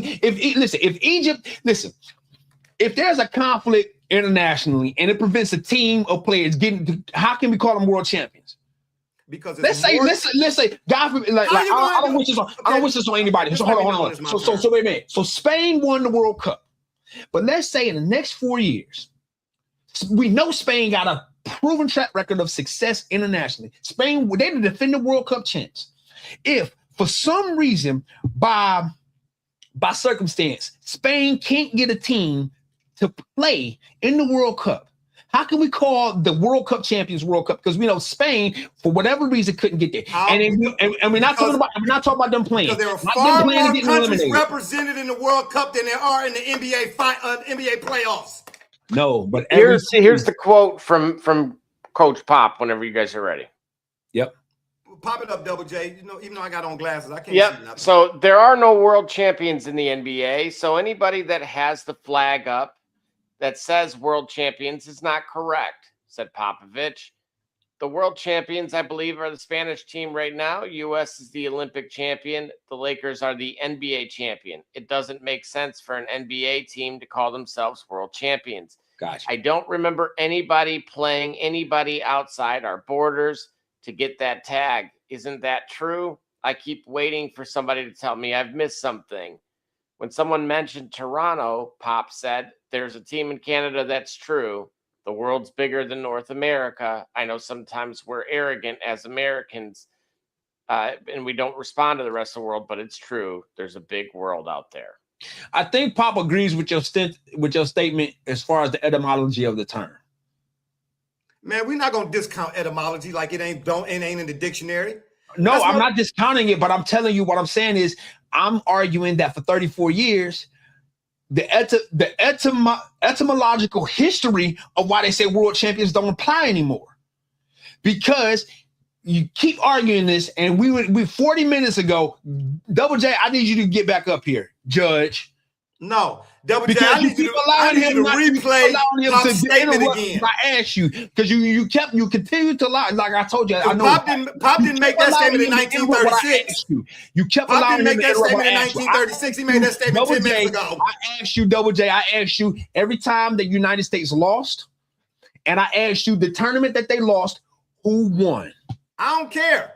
I know you don't care because you don't want to make this. I know you don't care because you don't like the presence of something being right that you ain't apply. Like I said, no, I don't care about right and wrong. I don't care about right and wrong. I don't care about that. You can have that. I don't care about winning and losing. Excuse me. I don't care about wins and losses. That ain't what I'm here for. Sports talk ain't who I am. It's what I do. Okay. I'm telling you, like I said. So what Pop said is irrelevant because Giannis played for The Washington General Nationals. Bucks. I'm saying yes. Man, I'm actually taking that challenge. I'm arguing yes. What you said, I'm saying Pop's statement is misapplied because I'm saying the best concentration of talent of the sport of basketball is in this league. Say it's wrong. Because that's what you've been saying from the beginning. That's fine. I'm saying an NBA champion, but not a world champion. It is incorrect. Don't say misappropriate. Don't say misapplied. Because your end game keeps changing. It is wrong because it is misapplied. That is why it's wrong. That is why it's wrong. His statement is inaccurate because there's a misimplication here. Okay, so then concentration don't have no merit. Well, excuse me? Excuse your self. It don't have no merit. You keep trying to tell me other stuff that I'm saying. I keep telling you why it's wrong. Therefore, Pop's statement don't have no merit. If it's wrong, then it don't have no merit whatsoever. Hey, listen, you're not allowing me to qualify why I'm saying that. Because you keep telling me it's wrong, you don't got no merit. You're doing the same thing. You keep asking the same question 52 times. No. He ain't even got an answer yet. He ain't even got an answer yet. Well, the winner of 2006 was the Spanish team. Who led on the Spanish team? And that was Mark and Pau Gasol. Mark and Pau Gasol, NBA veterans. Was Mark Gasol in the league at that time in 2006? I don't think he was there yet. I don't think he was about to enter the league. He was about to enter the league, but Pau was, right? Correct. Pau was the leading point production, right? More than likely, I believe. Okay, no. We got to be official. We got to be official. Yeah, we got to know. We got to know. We got to know that the NBA player in 2000. We got to know that Memphis Grizzlies veteran Pau Gasol was the leading. It was Pau Gasol and then Juan Carlos Navarro. Mm-hmm. Juan Carlos, also an NBA veteran. Pau Gasol wasn't with the Grizzlies. Yeah, he was. Mark Gasol was with the Grizzlies. No, Pau was traded there first. Yeah, Pau was there first. What? Yes, he was drafted by the Grizzlies. Don't you remember he got traded around 2007? Oh, yeah, that's right. Yeah. Okay, yeah, that's right. Yeah, that's right. In 2008. He got traded in 2008. Well, okay, but like I said. So an NBA veteran was the leading point production. Was the leading point producer on the team. Okay, now the next time America until I see Chicago, Milwaukee, Atlanta, Cleveland, Detroit, Memphis on the front of that jersey, I ain't buying what you selling. He do it again. He do it again. I'm telling you right now, the next time America lost internationally, please give me the next time America lost internationally. America just lost in the All-Star game. So the winner in 2019 was also Spain again. Ricky Rubio, Marc Gasol, Rudy Fernandez, Juan Hernan Gomez, and Willie Hernan Gomez. All NBA players? When I say not all NBA, like the names you mentioned were all were NBA veterans in the NBA at one point. They were NBA veterans. Okay, leading point producer. If you have that, please. For that team you just said in 2019. Tell me this. What name was on the front of the jersey when they did all of this? Yeah, it was Spain. Okay. it was a team that played internationally. Okay. That was because here's the thing. Let's say you listen to the game on the radio and they ain't saying nobody's name. They're just telling you Spain, Spain, Spain. You ain't gonna think about that. If the name on the front of that jersey don't say LA, Chicago, no, yes, New you York, are. Cleveland, yes, you are. Detroit, wait. Don't skip your soliloquy. If you find out that Spain is dominating on the run, and you find out that Rudy Fernandez is on a scoring tear, you're gonna wonder who's the guy from Spain that's ripping up America. Oh, Rudy Fernandez. I wonder where is he from? Okay, I didn't say whether he was gonna wonder or not. I said if the guy didn't. Everybody, of course you're gonna wonder. If a guy didn't do what? I said if the guy didn't say no names. You think if somebody's on the team, you think he ain't gonna say I didn't say that he wasn't gonna say no names. I'm saying listen, you talking about hypotheticals. That's hypothetically has that ever happened? Hey man, don't act like radio wasn't a thing. Yeah, and if radio happened and somebody was on the run, they would say the name for sure. Come on, bro. Listen, Danny Ferry. Listen, Gordon Gunn thought Danny Ferry was black. Went on the tear. They said Nate Archibald. All right, Gordon Gunn thought Danny Ferry was black.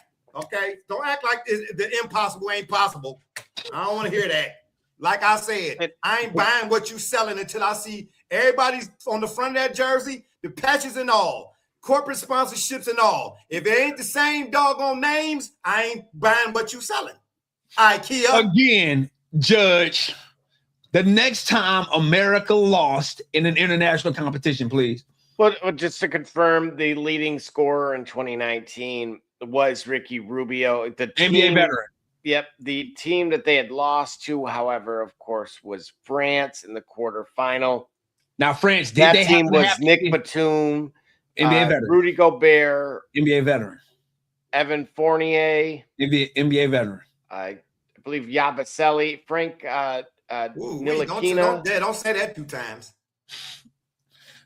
All right. The next time America lost in international play. Did you hear what I said 10 minutes ago? I don't care how many things he come up with. Listen, this is for the people who want to hear what I'm saying. Oh, okay. So then mute my mic then, Double J. Mute my mic. You know what I'm trying to say? No, I'm just saying, bro. You know what I'm saying? I'm just saying. Anybody want to hear what you're saying, tell them to weigh in. Because here's why. This is why I'm doing this way, barbershop. I don't care which way you do it.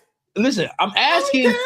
No, I'm asking for when America lost, which helps to speak to your point. I don't need I don't need you to help. Listen. Because he ain't gonna never let me get to the answer. The next time because you know what's coming up. You know a name is coming up. The name that triggered this. Yeah, you know a name is Dennis coming Schroeder, and that was the next and final winning team. Yeah, in 2023. Yeah, Blondie. Yep, in 2023. Yeah, okay, that's Germany. That's fine. Won. Okay, and I'm still gonna say what I've been saying. Until I see Spain get on a charter bus Greyhound and go to LA to play the Lakers, I ain't buying what you selling. Make your closing arguments, bro. I don't have no closing arguments. Make your closing arguments so we can clip that. Make your closing arguments, bro. It's been closed. All right, so let me make mine. Just because I am dressed this way, ... That's my argument. Right. Because like I said, the NBA it's the reason why they ask you when you knock on somebody's door, show me your ID. You talking about you the gas company. I ain't buying what you selling. That's what that is. Yeah.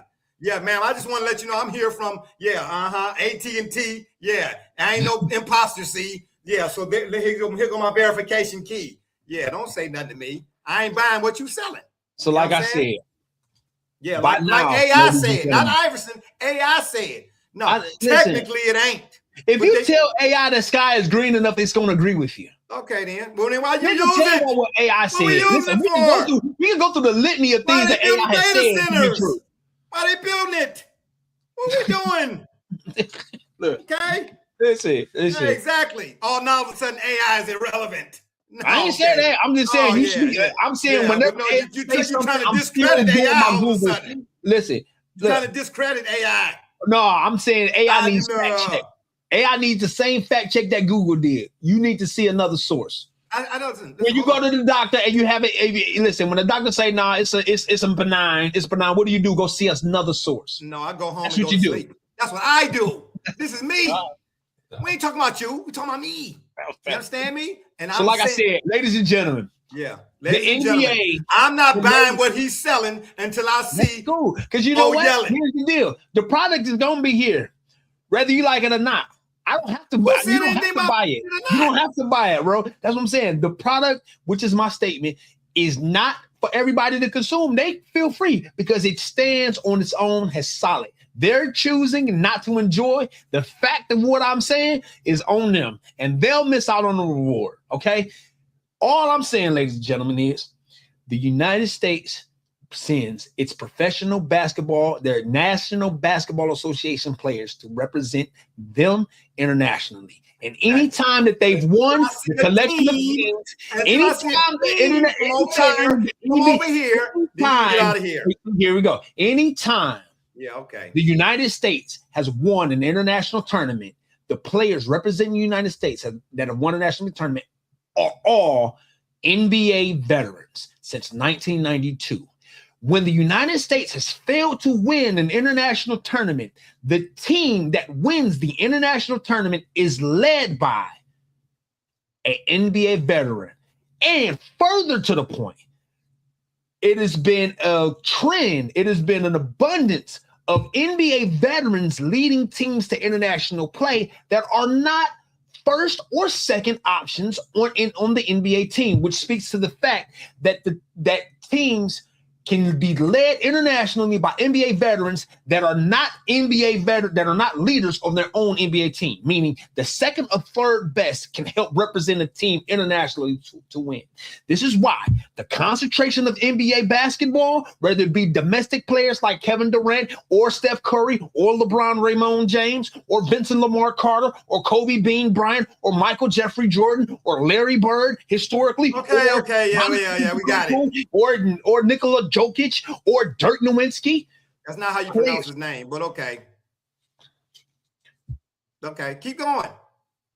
Players, because Judge, Your Honor, what he's trying to imply is that his stance on that is has that merit. The concentration of basketball is played in the NBA. Yes, but unfortunately, Gully, you have the English that say that the English Premier League is by far the greatest concentration of talent. And in soccer, right? Yep, and they've only won one of the last 5 to 7 Champions Leagues. That's fine. And that's why you have to play the game. And unfortunately, for that reason, I am ruling a mistrial on this subject. Mistrial. Thank you. There's a mistrial. Thank you very much. Listen, I can handle a mistrial. That means we got to do this again. That means we got to do it again. Hey, listen, I'm ready for it. Guess what, though? I'm ready for it. I'm like that fire that's burning in Russia that ain't went out in 34, 50 years. Yeah, I still got heat for you. I still got heat for you. Okay, I still got heat for you. I still got enough heat to charbroil it, bro. That's right. You can bring it, okay? Put the grill on, put the hot dogs on, and get charbroil on. Yeah. Listen, Burger King, have it your way. Let me tell the people something. Let me tell them looking in the camera right now. All right, Hogan. Let me tell you something, brother. No, absolutely not. If anything, Macho Man. Anywho, that's why sometimes your imagination is your only nation. I'm just saying. Okay, because I don't care how many times we come back and do this. Like, I'm gonna go biblical on y'all. Y'all, you know, the King Nebuchadnezzar and the 3 boys. The moral of the story was what? If you're gonna stand, stand. If you're gonna sit, sit, but do not waver. And I'm standing on the NBA. They saying today what Jay been saying anyway, and I don't care about nothing that they do until they play over here one day. Best collection of talent. Yeah. Internationally, and so the NBA can lay claim to being world champions. Yeah, and though you disclaim NBA champion, even though the judge, make up my mind. Even though the judge, even though you had help from the judge had to admit that NBA veterans lead international teams to win international play, whether it be NBA teams that win or the United States. So what am I saying? NBA players represent, or NBA veterans that represent internationally. The NBA leads the world in the sport of basketball. So yes, the New York Knicks can be world champions. Got you. And what am I saying today? What am I saying today that I ain't been saying? I tell you this, Michael Jordan's supposed to be the GOAT. You mean to tell me the Chicago Bulls can beat the best team in the world? No, what I'm telling you is ain't no GOAT in team sports. You mean tell me ain't no GOAT in team sports. You mean to tell me ain't no GOAT? That's what I'm telling you. Ain't no GOAT in team sports. Kobe and Shaq couldn't beat the best team in the world. I'm telling you, ain't no GOAT in team sports. We ain't say GOAT. You said if Michael Jordan is, you said since Michael Jordan is the GOAT, you don't think that he could. I'm telling you, ain't no GOAT. All right, so you mean to tell me? So you saying there's a team that could have beat the Chicago Bulls? I don't know. You think they could have got? You think an international team could have beat the first or second 3-peat Bulls in a 7-game series? Nobody could have beat the Bulls because of Mike. Okay, then. And where did Mike hone his skills at? In Chicago. Playing in what league? Not in Lithuania. Right, playing in what league? The NBA, which is not the World Basketball Association. He done backed into it and then ran over the stop sign. He done backed into it. Thank you very much, folks. It's been a great show, y'all. You need to check us out on stream, on YouTube, on Twitter. Cut yourself out. Listen, he made the point. He back into nothing. Clip that. He made the point. You heard it, Judge. Listen, I don't know. Listen, this kangaroo court you got me in, he heard it. Thank you very much. You already heard it. Double J, Mike, Judge, Wappler J, Alva, My contention is and has always been, until I see Spain with a 52% winner percentage underneath the Toronto Raptors and the Detroit Pistons, I ain't buying what he's selling. Now bring Pop back up. That's what I'm trying to tell you. I don't care. Giannis talking about some, you crazy? No, speaking of Giannis, talk your stuff, Giannis. Talk your stuff, Giannis. Talk your stuff, Pop. Yes, talk your stuff, Pop. Because did we not have, or are we not proposing that the All-Star game has Team America versus Team International? Are we not proposing that Pop had international players on his team? He still said what he said. And if in fact Team International, why would Pop say that? And Pop had more international players on his first team. I know why Pop said it. Listen, Pop said it because Pop said it because he agrees with you. No, how did he Pop? Oh, really? Yes. You gotta say, see now? That what you saying? Well, that's what you're saying. Okay, I'm agreeing with Pop. Pop said that, and Alberto.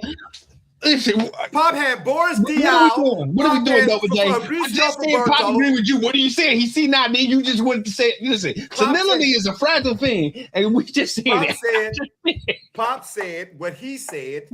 I didn't know that Pop said that until Double J put that up. So Pop agrees with you. How can he agree with me? Judge, what did he Judge? I mean, I agree with him. We declared this a mistrial, Judge. I agree with him. He can't. Pop didn't hear me say this that. This guy doesn't want to concede to anything I'm saying. I just said he agrees with Pop, and now he arguing with me. No, I agree with Pop. No, you said Pop agree with me. I said I agree with Pop. Pop was here first. I agree with him. Judge.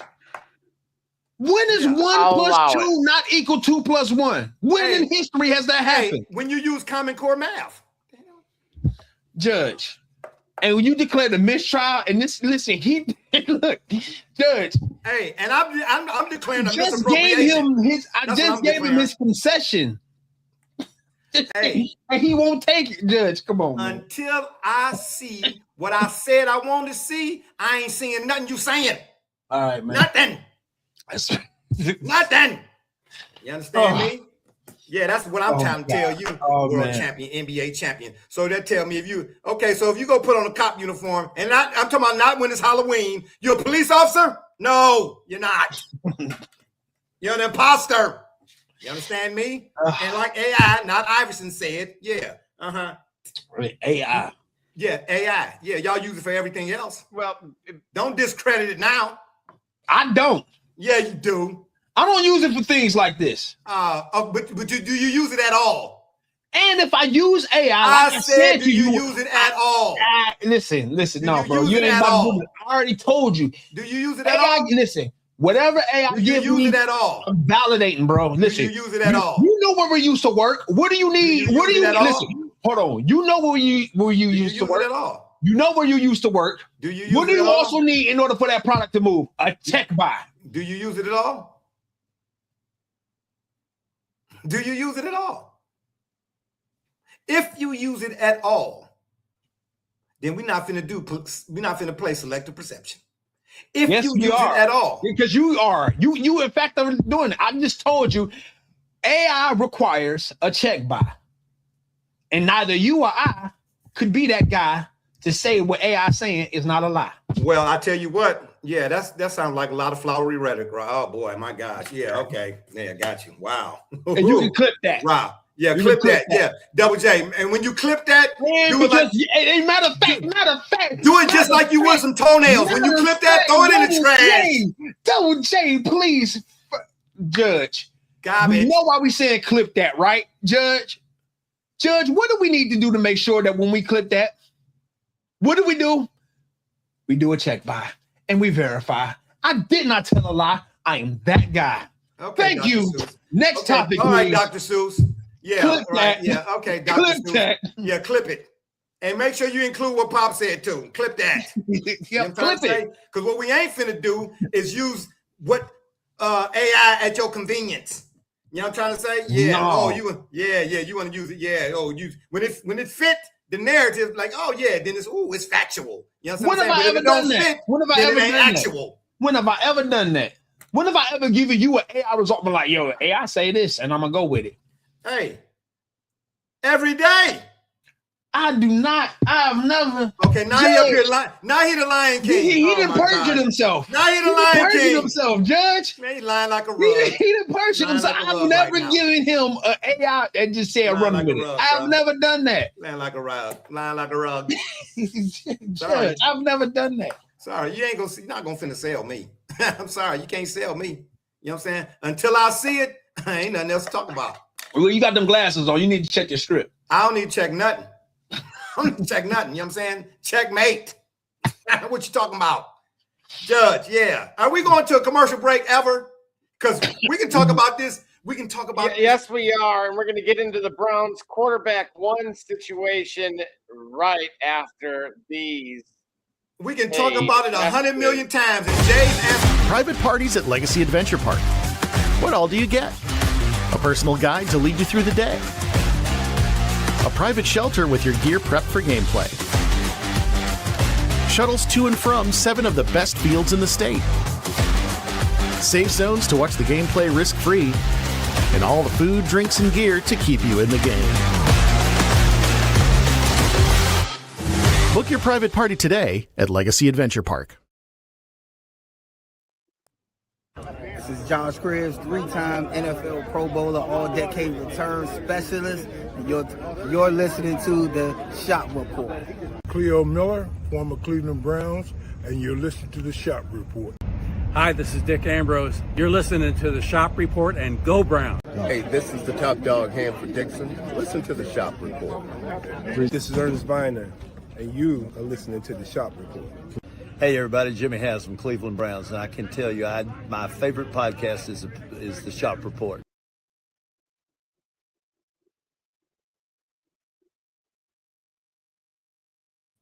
You heard the owner. I don't want to hear nothing about who else you got on or who's doing what in your source exactly. Here. You heard the owner of the team.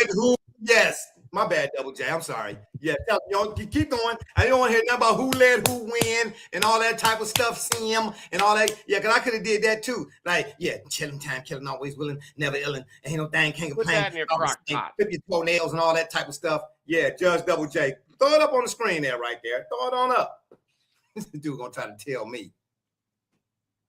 Well, who's that? As you see here, it says who you want your starting quarterback to be. All right.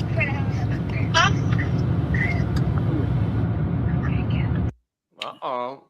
That is, of course, Browns wide receiver Jerry Jeudy. Oh, I didn't even see. When did he do that? Just the other day, Monday. Wow. Here he won 4. First of all, okay, so okay, so this is what they were talking about on 850. I was riding to work the other day, and I'm coming from work, and I saw yeah, because that's like an oxymoron. Whoever that person leave the comment, right? Yeah, gonna say one thing and then say what you're gonna say. What we doing does that, but then apparently he do that. Yeah, go figure that. You know what I'm saying? No sword fighters allowed. Anywho, they was talking about this. Yeah, they was talking about this on 850. Okay. By him doing that, like that insinuated or implied that he picked Deshaun Watson and so on and so forth, whatever the case may be. Which in fact he did. Okay, but Jerry Jeudy, okay, this sports and the sensationalism surrounding it nowadays. I'm not really sure what you mean by all of that, but okay. You know what I'm saying? You know what I'm saying? This ain't the Count of Monte Cristo. Great movie, by the way. Great movie. Sure was. Great book. Great movie. Yeah. Jim Fazio and Guy Pearce. Great movie. Yeah, or The Man in Iron Mask. That's another story for another day. But the thing is, all of this, the sensationalism surrounding this whole thing, like he held up 4 fingers. Okay, so he picking Deshaun Watson in the case may be. But my question, Double J, did you? No, I didn't say who. What was the poll question? What was I say from earlier?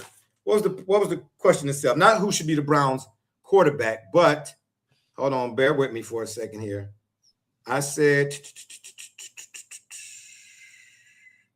when it comes to the Browns quarterback situation, what's the right call for the future? That's the question. What's the right call for the future? All right, please, if you don't mind, articulate the difference between that question that you asked and the question that was up. If you don't mind. Well, I'm saying you can say who's quarterback one. If Deshaun Watson is the first guy up, does that mean he's the future? Okay. I would argue, yeah. If they decide, I would argue if the Browns this year, given this scenario, if the Browns decide to make Deshaun Watson QB1, I think that he is the quarterback that they want to continue to, that they believe and that they want to be the quarterback for them to be competitive to the Super Bowl or to be, that's what I think. Okay. If you pick whom you pick, and if you pick him this year, the same would be said if they pick Shedeur Sanders. But the operative word here is future. Because do you think they're going to re-sign Deshaun Watson? I don't know how the money structure and everything works out and all of that, whatever the case may be. But if he plays well, isn't he due some more monies or something like next year or something like that? Right. Yeah, Double J, you had that for us. Sure do. Right. So they're not going to sign him to no extension or nothing like that. And then at what point do you find out what you got in Shedeur Sanders? Right, because you spent half the year. Right. You got a young squad. You know what I mean? So why not let your quarterback grow up basically with the young squad? So he has, just for the record, he has a $40 million cap hit this year, and then 34, 25, 16, and 8. So basically, they could theoretically void it, but then they would have about $86 million in the dead cap. Because again, this was a fully guaranteed deal. Yeah, so Deshaun Watson is the quarterback of your future. The idea of it is he healthy? Okay, so he's the quarterback of your immediate future? Yes. Yes. But the Browns have gone through too many quarterbacks to keep playing this game. And here's the problem. You need to pick one. There is look. So, all right. If Deshaun Watson is healthy, and my opinion about this probably could change, but I'm thinking about it right now. If you ask me today, if Deshaun Watson is healthy and Shedeur shows promise, you're going to probably trade Shedeur because you can get a better complement of younger talent and draft picks if you trade him, if Deshaun Watson proves himself to be healthy. Not with that 5th round pick moniker.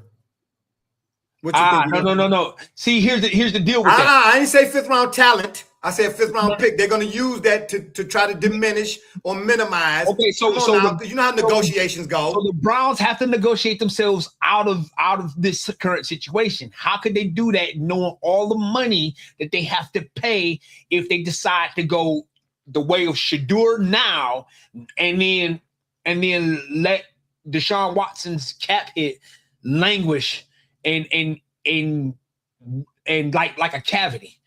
I'm saying now I want to know who was responsible for even drafting Shedeur, because what was the point of drafting him if you're not going to see what you got in him, other than having 6.5 minutes worth of game film this last year? I think there was a big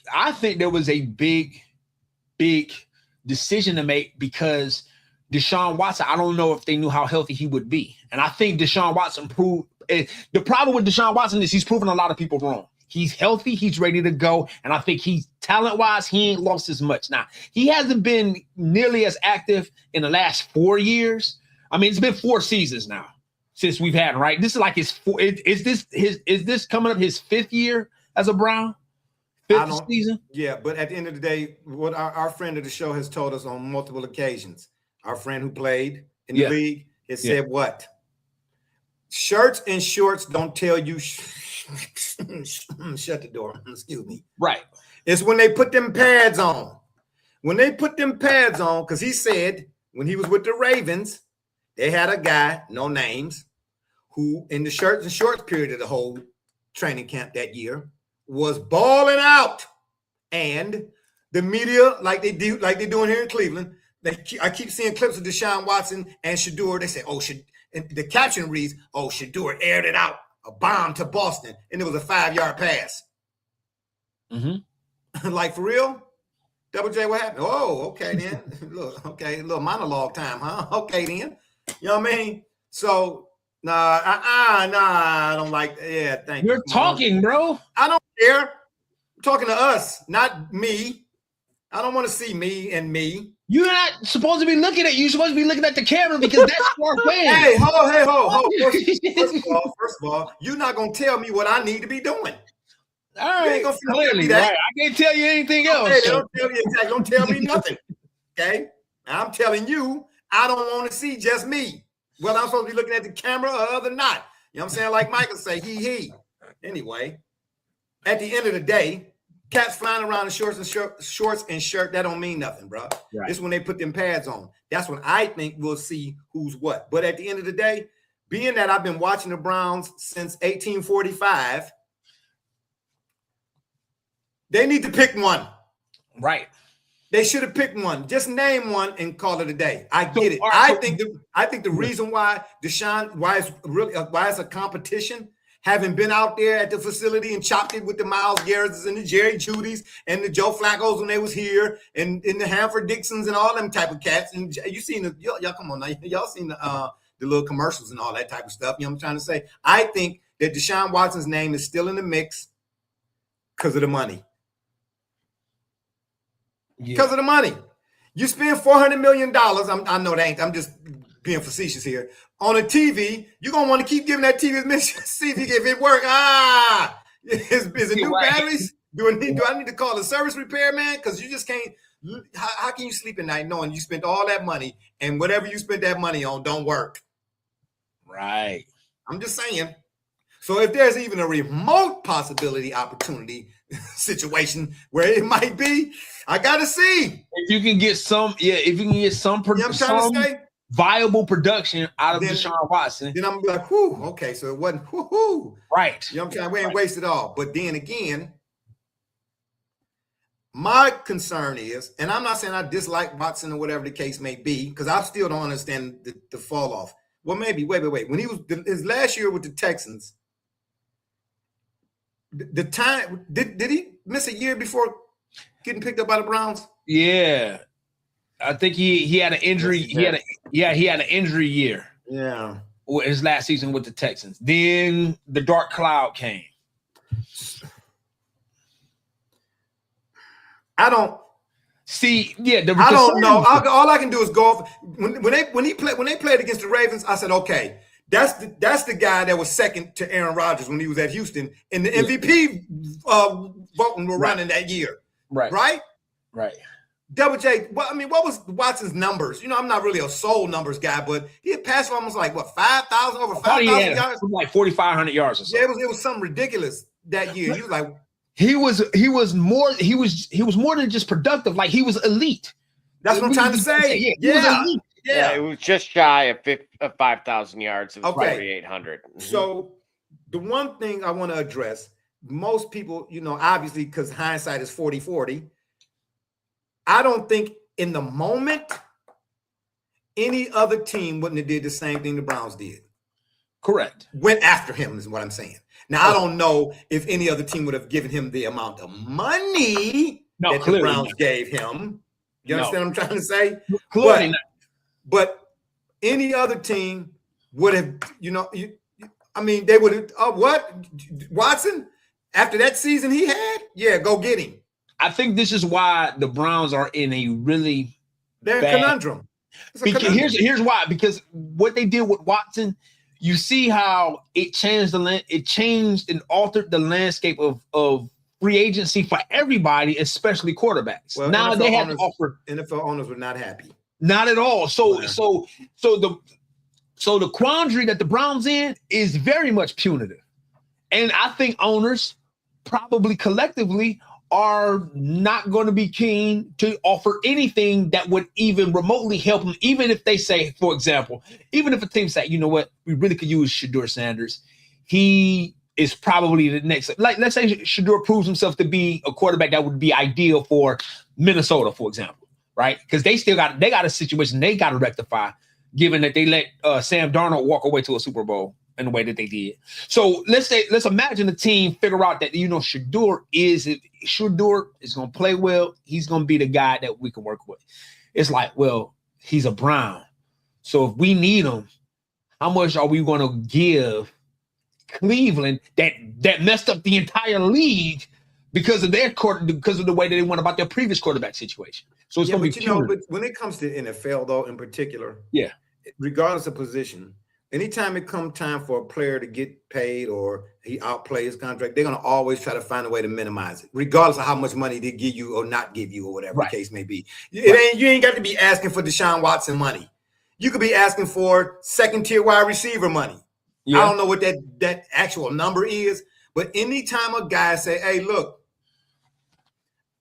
I know I signed this 3-year deal for X amount of dollars, but that was contingent on 1,000 yards, you know what I mean? 5 touchdowns, I don't know, 79 catches or something to that. But I had 1,900 yards, 14 touchdowns, and 262 receptions type of deal. You know what I'm trying to say? So I'll play that. What we gonna do here? Right. On the flip side, we know management, they'll say, hey, man, you know, you broke your toe last year, so we only want to, we might have to just give you $2. Right. You know what I'm trying to say? So, well, something to keep in mind, again, this is a pivotal year for the remainder of the contract, right? At the time, it was unprecedented, right? For multiple reasons. Hey, but didn't they ask him to restructure? It was slightly restructured, but again, still fully guaranteed. So basically they turned it all into like a bonus. Yeah, essentially. So it lowered the cap hit for them for a few years. It gave caps. I thought that was a great help to get the Myles Garrett contract. In essence, it was. But here's the thing now. So now you have a quarterback market that it's completely changed, right? So at that point in time, not only was it unprecedented for the fully guaranteed aspects of it, but then also how much annually they were giving him. That's paled in comparison when you fast forward just one calendar year from now, because you got guys like Mahomes and Dak that are right around 60 to 64 million, whereas Deshaun's contract would be somewhere around 34. So nearly half, right? Therefore, theoretically, you could sever ties, even though you would have to pay him out. And then Gully would have to. The layout is a little different. I ain't been on here in a while. I meant to put, okay, go ahead. Keep going. I'm listening. But then additionally, you could theoretically see how this season plays out, make the change halfway, as we've seen the Browns do historically, right? Where they're out of contention, then they see some signs of life by the fan base. But here's the question, though. And this is why I say, in large part, why they should have picked somebody early. Well, 2-1. Can Todd Monken, how long has Todd Monken been waiting to become a head coach? Can he afford to sacrifice a season?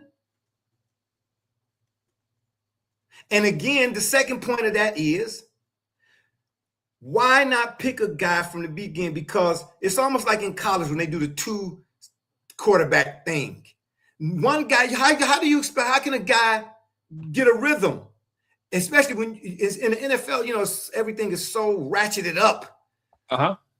if we know who the starter is, basically from day 2, all right, then we can set our focus. Then from that moment on, everybody didn't get on the same page. You get what I'm trying to say? Everybody get on the same page. But if we still don't know who's who and what, and here it is, we already, I mean, the season ain't but what, 50 days away? The Hall of Fame game is what, August 6th? Right. That's right. You know what I'm trying to say? Because what's the old adage in the NFL when it comes to that position? If you got 2, you ain't got none. Right. You know what I'm trying to say? And the Browns can man, you see that? You seen it? It's a picture going around. A guy got a motorcycle leather vest jacket type deal on. He got all the quarterbacks that the Browns enlist on the back of the jersey. I mean, on the back of this jacket. There's so many names on the jacket, man, that you had to turn around for you to read them all. At some point, bro, this has got you can't, because I'm not saying that this is not about who I like or who don't like. I'm just saying, here we go again. That's what it's looking like right now. Yeah. But the challenge is, it seems like, all right, Shedeur Sanders has shown enough that dirty word potential that we would like to see more out of him. Deshaun Watson. But splitting reps, will you get to see that though? What'd you say? If you're splitting reps. No. That's what I'm saying. That's what I'm saying. How tough of a situation it is. We know that the previous system installed was not hospitable to either of these quarterbacks. So now we're back. So this is the problem. We back here like if Deshaun Watson played under a QB system that you really would show like, hey man, he really don't got it. He's really unhealthy. He really can't produce. Then Shedeur would definitely have been drafted and installed, but that wasn't the case. They both were kind of like hamstrung by the offense that they had before them and the offense that they stuck with. Remember, all of people. Remember, the OC got fired. Remember everything that Deshaun Watson dealt with. Yeah. So that's the problem. That's what I'm saying. It's a purgatory that the Browns are in, and it's as ugly a situation as having 2 not good quarterbacks. You got 2 great quarterbacks, and you're gonna sacrifice one or other. You almost like really got to flip a coin and decide. Listen, we're giving you this at the consequence of us if we're wrong, but we can't do it. You can't. Sorry, barbershop. You can't half-ass this decision. You got to just take one, and it's going to be ugly for the one that you don't pick, and you got to go with it. Yeah, because even though, again, I don't listen to them often, on occasion, like I said, when I'm coming home from work or whatever in the morning. But Gerard Cherry brought up a good point. He said that when, I don't know if he was talking about Watson, he was talking about Shedeur. But I mean, technically, he's kind of basically saying the same thing, I did. If the NFL is such the entity that at that position, it's a quarterback-driven league. So you gotta know, who you rolling with, man. You can't get to this point in the season and still not know. Because think about this. I don't know if this is really applicable, but I'm gonna throw it out here. You all tell me if this kind of applies. Remember when Seattle, Pete Carroll, the year they won their first Super Bowl, at the very beginning of that season, they went and got Matt Flynn. Right. And drafted Russell Wilson, 3rd round, right? How long was Matt Flynn in Seattle after they got to camp with Russell Wilson before they sent Matt Flynn packing?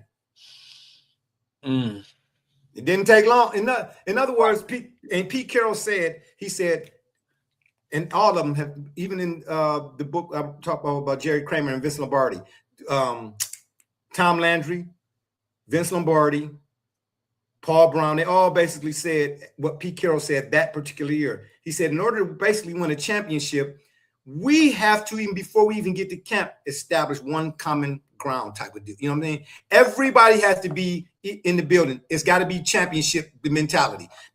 From the secretaries to the trainers to me to the players, everybody got to be. We all have to be on one accord. And he said, as soon as we got Russell Wilson in and drafted, and we saw what he could do in camp, he was like, "Here you go, Matt. You can keep the 10. You can keep the 10." The Browns cannot continue. They cannot afford to continue doing it the way they've been doing at this position, and expect, especially you getting ready to roll into that new stadium. Right. So then it sounds you got to already establish a foothold.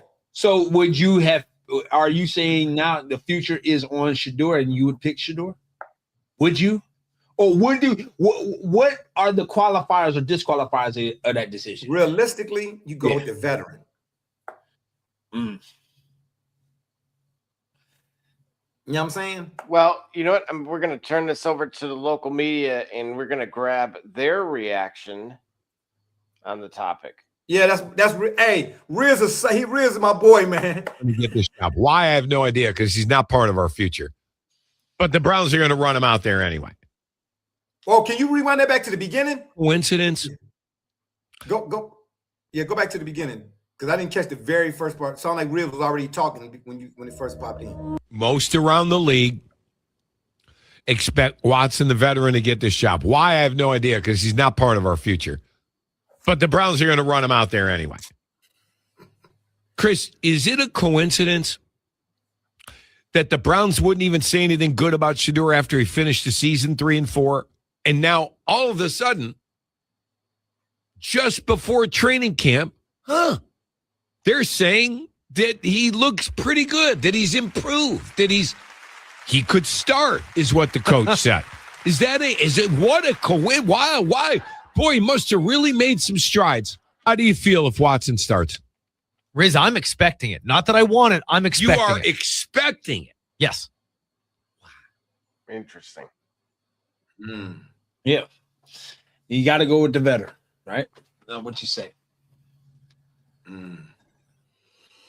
See, because here's my thing. Oh, well, if now let's keep it a million. Watson is a better quarterback than Dylan Gabriel. Well, no, hold on. Whoa, no, whoa. So what I'm saying is, so Shedeur is got to be prepared for another battle whereby if Watson is productive, he's going to be iced. And you got to hope he get injured. Or not say hope he get injured, but barring injury, Shedeur is going to see some meaningful, productive time. Once Watson, let's say Watson shows promise, but then gets hurt, and then spends 2 or 3 weeks, and then he's back on the men, and now Shedeur's been the starter, and it's week 6, but Watson is healthy again. It's right back. It's the same situation again. Like, you got a guy you fighting with a spot where really you've proven enough that you need to be given the keys. Like, this is as tough a situation. Like I said, this is as tough a situation as having 2 bad quarterbacks. You know what? And 2, think about the fans. By the way, give me 1 second. Let me show you all something. Hold on. For all my readers out there, shout out to my man Terry Pluto, Cleveland.com. He sent me this book. A lot of people think I'm lying, but if you can see here, see the graph right there? He sent me this book. He's writing another book, and he sent me an email. Asked me if I wanted to be a part of it, whatever the case. I emailed him back, yeah, whatever, blah, blah, blah. But he's basically outlining in this book the fans. He's talking about the fans. Yeah. And what the fans have been through. Right.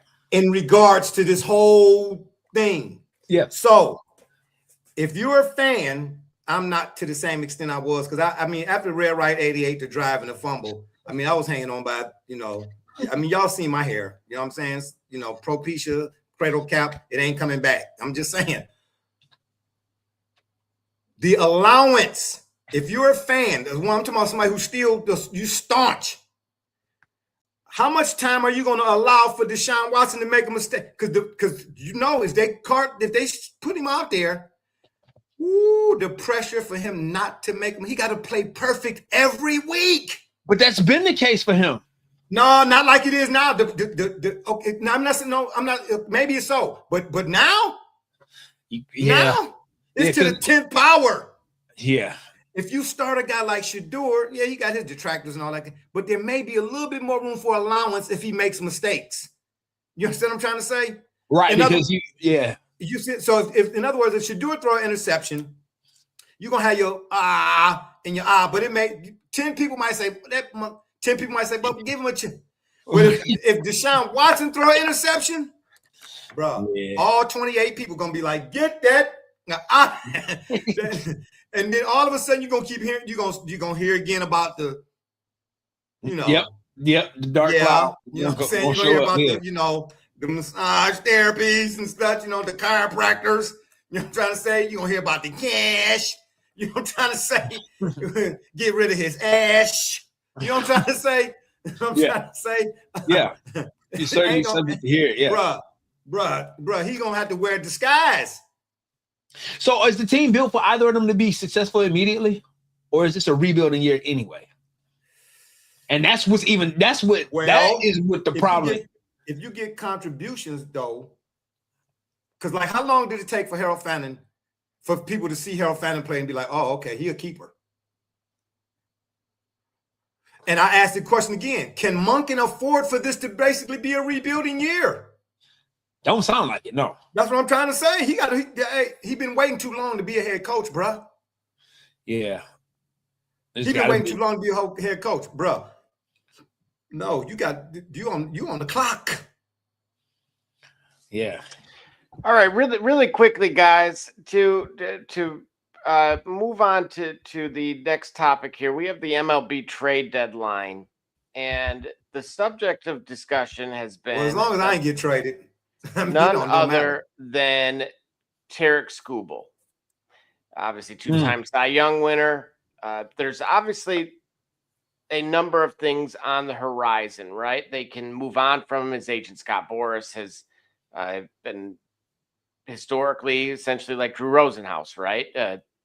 Getting individuals paid, highly compensated. So it is nearly a done deal. He's played he won't answer questions about his future with the team, but then says he wants to stay. So basically like, hey, I don't want to be traded because that would be kind of uncomfortable. I'd rather just stay where I am. And yet, well, what about signing a contract extension? Well, I don't want to do that either. So essentially, make up our minds. No, man, no, you can't straddle the fence, bro. Why can't he? So I want to point this out. I want to point this out because the Detroit media has been they've been screaming, get him out. Because remember, the Tigers are currently about 5 games out. Yep. Obviously, they got off to a does he get run support? Start. What's that? Does he get run? See, that's one thing I don't like. Like a quarterback is credited an interception, but clearly the receiver should have caught it. This is the best type pitcher of deal. in baseball. You know what I'm trying to say? I mean, this is arguably the best pitcher in baseball. So, but Double J, if he's going Cy Young winner. Okay, but if he's going out there, is he losing games like 3-0 or 5? If he ain't getting no run support, he's winning. It's the rest of the team that's not batting their weight.